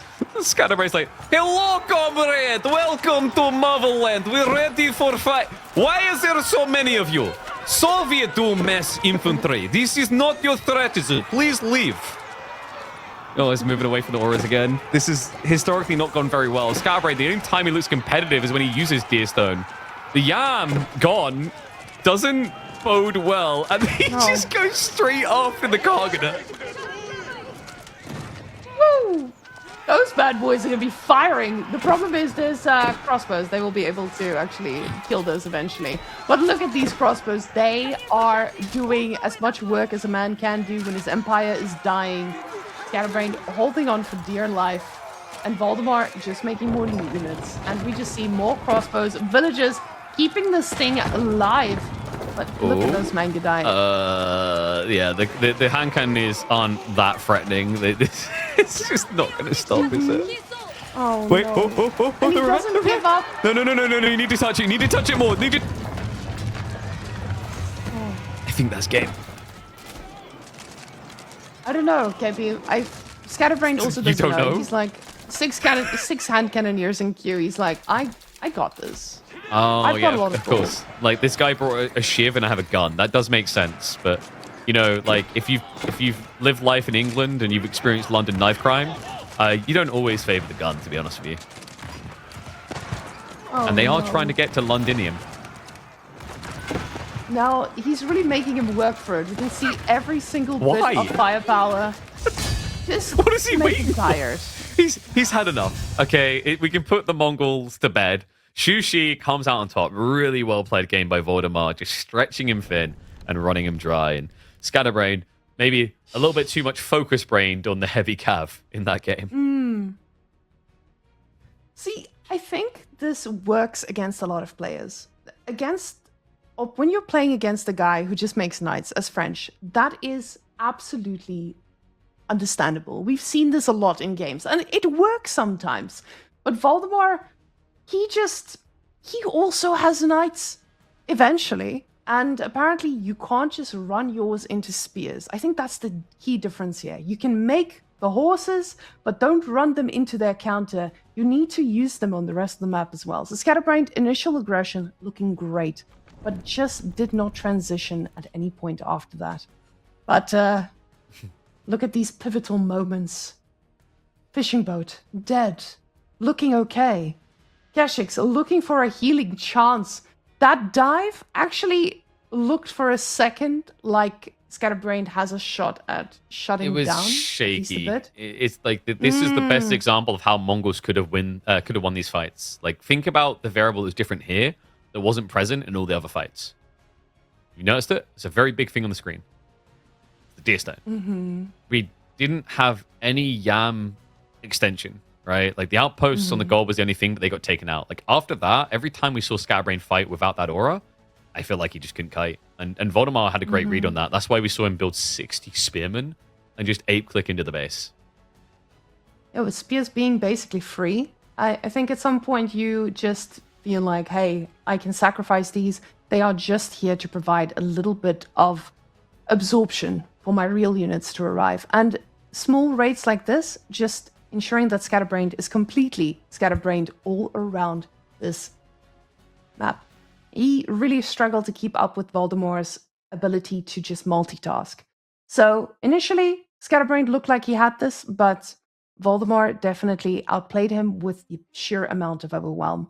But we have Baldland coming up, and for once, no French-esque civ. But there's Byzantine, so there might be some esque in there with some Keshiks. I hope not. I don't know. Keshiks is like, against Atri is pretty rough, right? Because they have the spearmen with fast movement speed. And then just kind of bypass the castle. I'm curious to see how this one goes. You know, depending on the spawn, you have got the Dark Age Rush. We already saw this matchup once today. In fact, it was the Numenor Myriad game that opened the series, where the Atri Rush just got counterplayed by Hippodrome.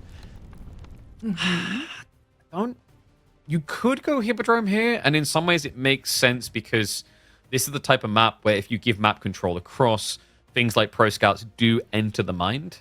But like historically, Byzantines has been a reliable civ on this map for semi-fast castle plays. Pretty popular one, actually. The thing is, you have to keep in mind, this is not just a normal HRE versus Byzantines. This is the current meta where you do get rushed. So, depending on the berry versus gold spawn, we might have a different situation here for us. And this is something constant. Byzantines, they just get rushed. It's good. It's right there in front of you. You might as well utilize it. So, I'm expecting Scatterbrained to be a little bit more aggressive based on what we've seen today.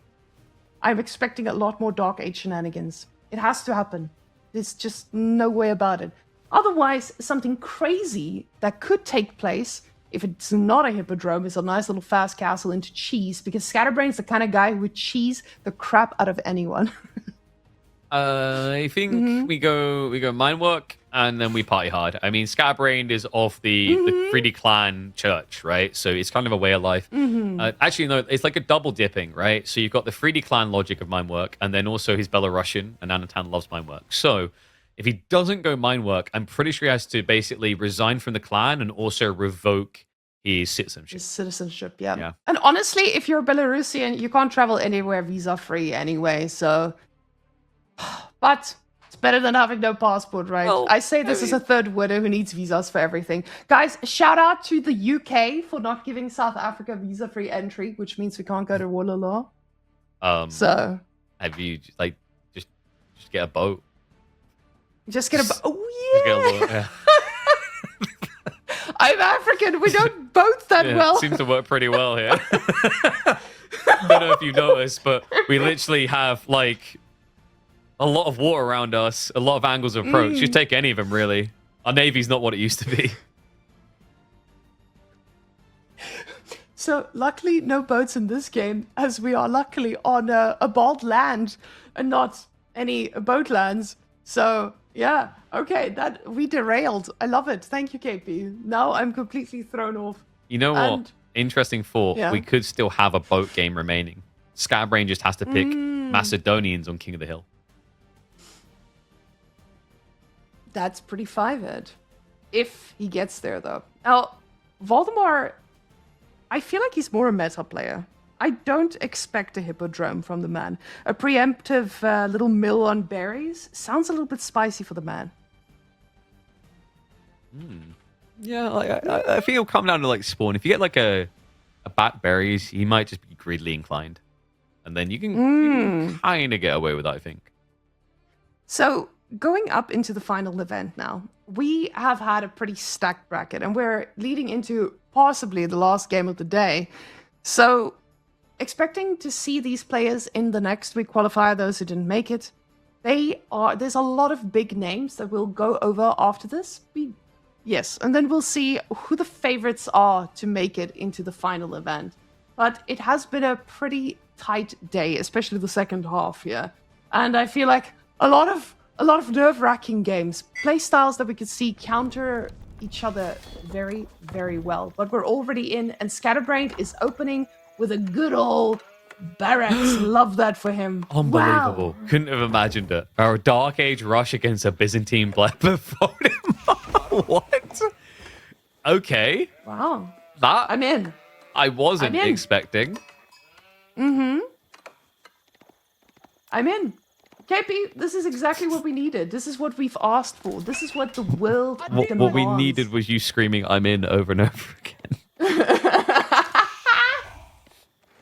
I'm committed to this play. Spearman coming forward. Valdemar about to click his own little spear up, making sure that this is a absolute fiesta.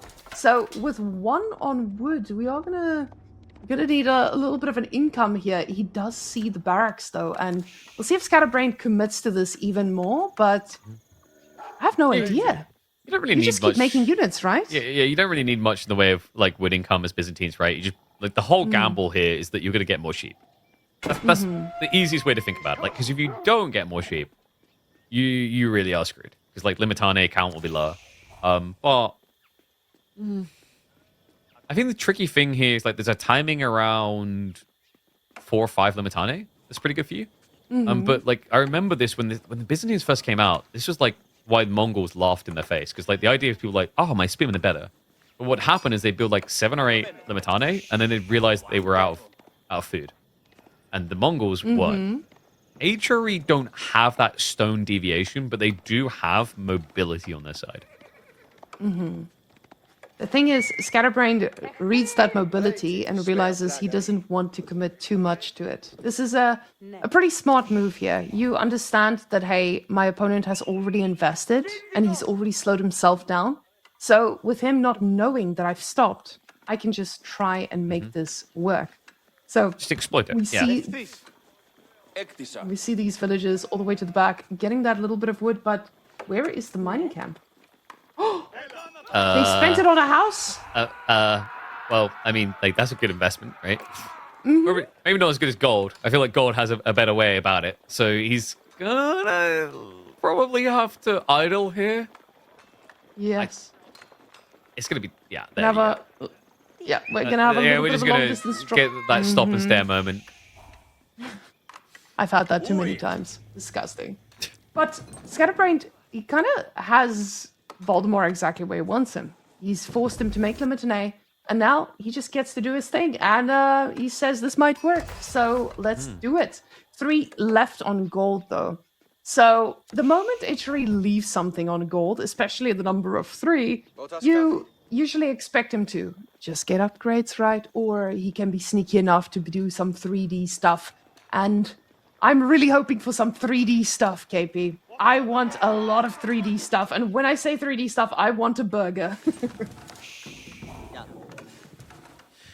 I think you just might work great. It's like we're just making more spears. Oh, you can just keep getting upgrades. You're right. You're right. Yeah, we just get a bunch of spears now, and then we just get knights afterwards with lots of like crap tons of armor. You know, like when someone just like you kind of like staple a bunch of like sheets of aluminium to something, like that doesn't look like that's going to protect you. Just staple a few more in there. Like HRE are really tanky with that type of strat. And the cool thing is like with this approach, you're going to build extra prelates, so you'll be in a great position to play for relics. And the thing you have to remember is Valdemar just went Limitane. He could go Javelin or Longbows, but either one of them tends to leave you feeling more defensively inclined as Byzantines. So in this setup, with him making more spears, we're definitely going to see a lot more movement out of this man. And especially with the gold and the berries being on the same side, you know the villages are going to be edged towards there. So easily going to be able to pick up a little bit of a bit of damage the moment they step out here. We do see a tower pretty early on from Valdemar, and I guess this is pretty smart, because you know the aggression is coming. You've been scouting. You know exactly what's on your doorstep. So Spearman instantly getting the upgrade, and Valdemar going to follow shortly, but he only has 1 on gold, so he's not going to have access to all the nice upgrades that HRE has access to. Yeah, the outpost is key here, right? The problem, though, is this system placement. I don't think it reaches for an Akratoy here. So, like, if he gets dove, Could be problematic. Scatterbrained isn't willing to commit into it, though. So outpost will secure. Also, I don't... That guy was on a venture. A really important adventure. Top secret, though. You can't tell you what he's really doing. Stables plus archer range, so it's going to be all in commit. I really like mine work for this. You know, it's such a great tempo when you consider the 50% discount and 50% speed increase. And what... Valdemar looked away. He looked away for a second, and Scatterbrained is surrounded and killed. That was pretty good. And now you already have a situation where one of the villagers is down. Yes, you sacrificed a spear, but that's so worth it. And Valdemar is going to keep making spears, or he's going to go for archers, which is naturally going to get countered by your secret horsemen you've been making at the back there as well. And I don't know if Valdemar knows exactly how badly this is cooking, because the second stable is also coming up. And honestly, I don't know if Scatterbrained has the income to sustain all of these production buildings, but he's surely going to try. No, he's going to... Okay. He is seen. Good. Like, it's about to happen again. Scatterbrained is being a cheeky devil with this. Just, like, kind of creeping attention and then feigning and then switching. Double stables now. So this is a minework strat into, like, the all pikes, right? So, like, Valdemar seems unsure of what to build. Well, with 14 on food, you usually are looking to make horses at this rate, but... It they're worse. does not feel like the right answer here. No, like you should just be sticking Limitane here. Limitane and Jav is like your best friend. Yeah, so he does I think like longbows is kind of redundant. The javelins is like, okay, I just need something that protects my spears. This is a full defensive orientation for Valdemar, and it's not a bad spawn for it. Once he has those walls up, he's got back berries as well as the gold. And that's exactly where those villagers are at the back, as we see 3 of them on gold there. But unfortunately for him, Scatterbrained knows about this, and the horsemen are already getting into their position. Now, with the Limitane that he sees, if he sees those numbers, he's just going to make more and more units. But that's the beauty of Scatterbrained's build here. He can turn into anything. He just added another archery range, which means a lot more archers that can instantly be switched into. It's just the way you said he can turn into anything. It's like that. It's that little child going, anything? Like, yeah, anything. Like an astronaut? No, that's not real. That's not realistic. Maybe an accountant. And now a scout pays the price. Valdemar, this is a massive loss, because this is what you need. I would say Scatterbrained is also a massive loss, but this man has been playing without a scout this whole series, so honestly, it is what it is. I mean, like, how do you get better at AoE4? Become less reliant on things that are crutch. Also bigger crutch than vision, you know? Like, if you think about it, how else would you unlock your best self, like your daredevil self? You need to go on your instinct, says You need to feel Scatterbrained. it. He built another scout, so his instinct is not the only thing he'll rely on, but at the same time, that man... Guys, bets in the chat. How long does that scout last? How many scouts are going to die this game might be the better bet to make. It's early. Well, it does look like those villagers need to migrate to the back berries. These horses are doing a very sneaky path to get to a dead end of a wall. But this army of Scatterbrained, it doesn't look like it's ready to push out just yet. He's stopped producing constantly. He's floating a little bit of resources. The macro is not all there, but the villagers on gold now is telling me a very specific story that I'm really excited for. A little bit of castle. Would that be delicious? Would you like that with your drink? But the wood. Why do we have so much wood? Like, this almost looks like a Production ram buildings timing. or something. Yeah. It's a lot of wood, Marika. Like, It is. I know. it's the type that starts to lead to those, you know, those like save the Amazonian forest groups forming. I don't know what you need this much wood for. Well, clearly, you've never been on wood heating, as we have in the Balkan and I'm guessing the old USSR countries. You still have a lot of houses that require wood heating. And Scatterbrained, he wants to keep this army warm. As a motivated army that pushes out is just a better army. And with all that wood, now he drops off and he re-rallies those villagers onto a different food source a different source. I don't know which one yet. Are you sure that his mind isn't partially still in game number 3? And he's like, maybe if I went Mongol 2TC, it could have been different.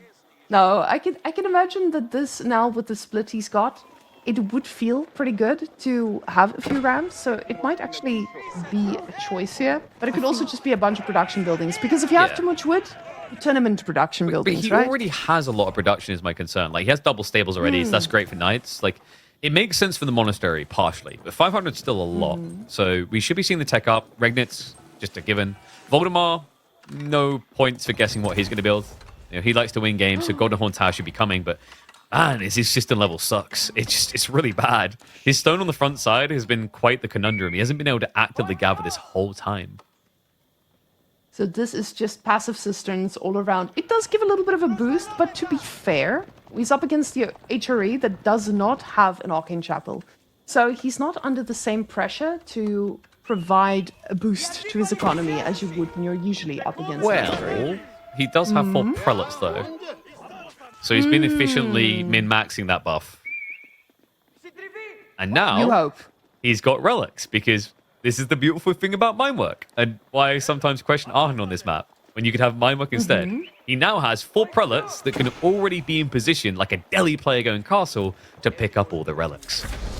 But Valdemar is pushing out with this. He realizes, hey, these guys are moving in position, so I might do the same myself. The archers, though, in the position to shut this down. The javelins quickly trying to rotate into this handful of archers, and Prelate needs to back off. So both of these players are reaching castle. Yeah, but it's a free relic grab. It's Regnit's 3 relics already, and the 4th one is easy peasy. So, bit of a grim position for Valdemar, and this is like interesting now. Cataphracts are usually absolute bullies, but Barded Armor is quite a potent move for HRE Knights. Burn here. Maybe just run for it with the wheelbarrow. And he's gonna hang around. Okay, Springald's coming through.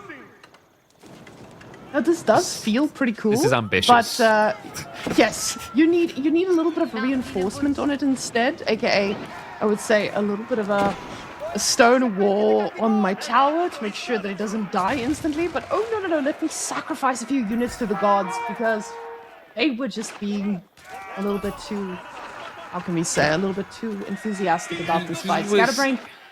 He like began that with like a oi, oi, oi, oi, oi, oi, into It was very quickly aware that was going to be a wasted effort. The good news is the tower went down before he'd wasted on a spring emplacement, so now you can just set it up at home with the relic to garrison inside.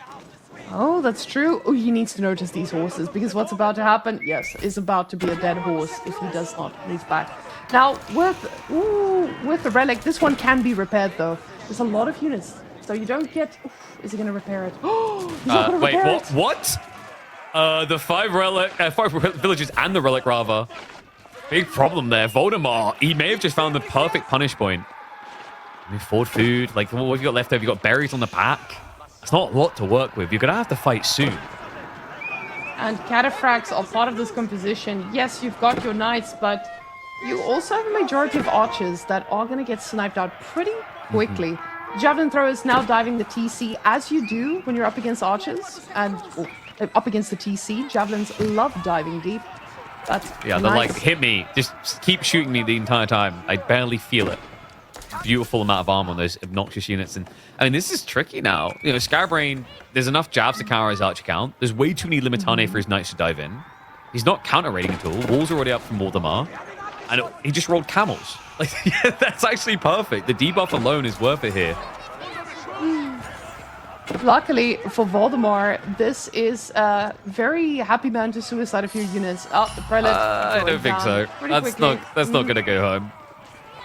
It is going to get quite close, though. Oh yeah, just 3 more prelates to die, and then it'll be home. When you have Now, no active gold gathering.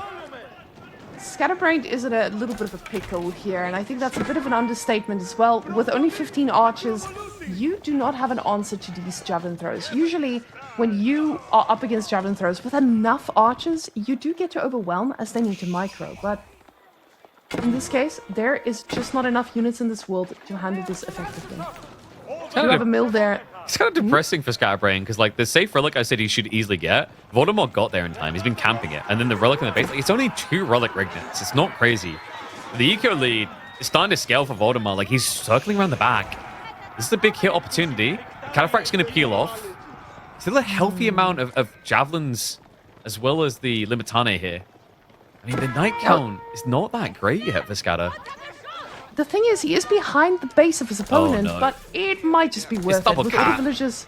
I mean, it's more like cat versus mouse here. The villagers will run for it. That's now a 12-worker lead. And a whole eco that's idle. These villagers are not performing a single job, except for 2 on wood. Sorry, I stand corrected. But this army at the back, even if they were all to die, it might still be worth it. Look at the second wave. Like, Now they're that's still nice. going to die here. This is ridiculous. Cataphract's in. He'll trample through. The prelate's pulled to just try and provide a little bit of sustenance of healing. I think, like, here, you just could send the javelins away, send the cataphracts in. He's just going to hard commit instead, confident that he has the mass to fight it. I don't know if it's worth fighting them directly instead of just killing more economy, though.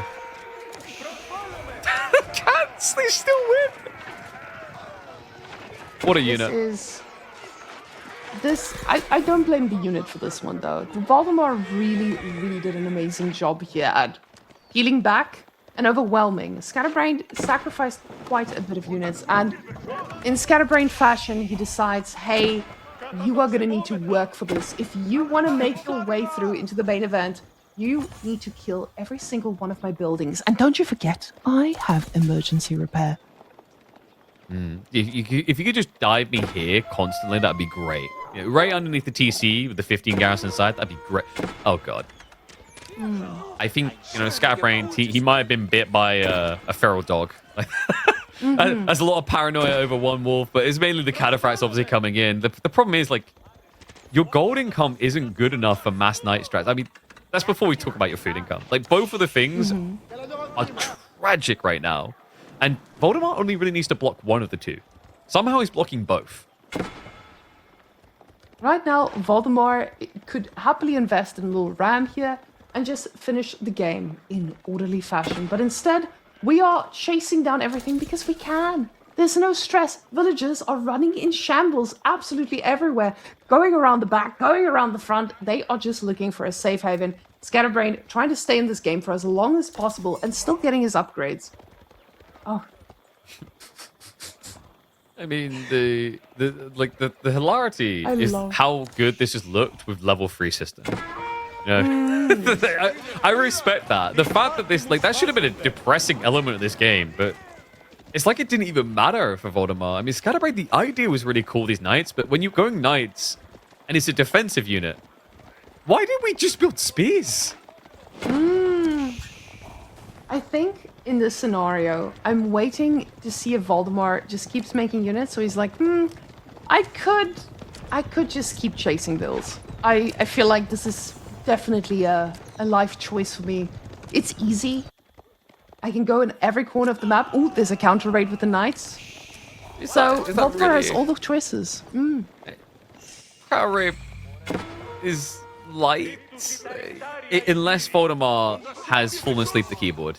He'll realize. So he pulls away. At this point, I think Valdemar, like when you see a raid that small, you probably just split up and go everywhere. We have got tower defense strats coming in, by the way. And yeah, this is where your knights do look effective, right? With the barded armor, javelins do like no damage. You need to mirror with cataphracts. He's just ignoring the army. Problem is, the army is not ignoring him. And now Valdemar, he is sacrificing quite a bit of units here, and he is fully focused here on the front, finally making a ram as well. So now he should be able to slowly push through all of these buildings that has emergency repair. But Scatterbrained, he's holding on to a dream. He still has all 3 relics, and hoping that that will be enough for this. Now, those towers are pretty reinforced, and they will provide a little bit of protection here, but those cataphracts, they just take so much damage before going down. It definitely feels like he's sacrificing a lot on that back end for little return, though. Like, just starving the food would be a lot easier. Like, that's a very big commitment to defend the gold. Meanwhile, look at the berries. Like, where's their tower? You know, right now, they are food for the wolves. Valdemar just needs to realize it. No, he needs to get the... Oh, come on, please. There we go. He sees it. He moves in. Jabs. Hello, oh, God. boys. Scatterbrained. This is starting to become an uncontestable lead. Almost 20 workers up now for Valdemar. And he does have the level 5 cistern finally. And he's moving out to the stone. He needs more towers to defend himself He's and gonna make go. this game as long as possible. But like I said earlier, Javelins, they love this type of play where they can go under a TC, absorb every arrow fire, and still come out alive. A few knights he has here at the back. He's going to try to kite with all of those. And we see him charging in, trying to get on top of those camels, but they are breaking through everything and anything. They're hiding right behind these towers, trying to get that springald emplacement to do some work.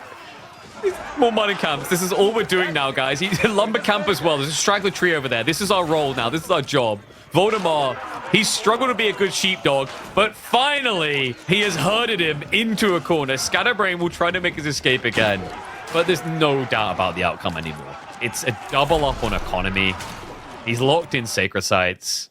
Scatterbrained is just a case of how long do you want to get the crap kicked out of you? Honestly, I'm just really shocked at how much Scatterbrained is holding on to this. I thought you were going to be like, honestly, I think he's got 20 minutes in him still. It's 20 minutes? Honestly, with HRE? He repairs, We you have know? 30 30 minutes. Exactly. No. We got this. It's okay. It's just 6,950 shots away from killing that TC. Got to keep javelining it. Oh, that's nice. He is just javelining it one at a time. You can see the TC fire on one of those very low HP javelins, but Scatterbrained decides, you guys, you all deserve the end of the day, and Valdemar, you are welcome to the main event. 3-1 He's to ended finish finally. A smart idea by Scatterbrained in some of these games, just understanding that the Danish electricity bills are substantially higher. So maybe he could just run the clock down until Valdemar runs out of money, but not going to be the case. Valdemar does get that money shot. 3-1 victory to go through to the main event for the road to Red Bull Wololo, where he'll be able to compete to be one of the 4 that will make it all the way to Londinium. Now, with this game concluding, that means we are done with our first weekend of qualification. So let's hop over to the bracket and see exactly what was in store for us and who had some upsets along the way. So we know what's going to happen next week. So, as we can see, some big names over here. Scarlet Devil not making it through, and MSN very much a contender for a spot for next week as well. There's a few other names here that could stand out. Sassy, another one. And Scatterbrained, probably next week, another big contender here too. Yeah, I mean, it's a day of Nordic domination in the end. We wondered if they were going to pull it off. It wasn't as easy to do, especially that Numenor Mirror series in the end. But the Nords have achieved the clean sweep.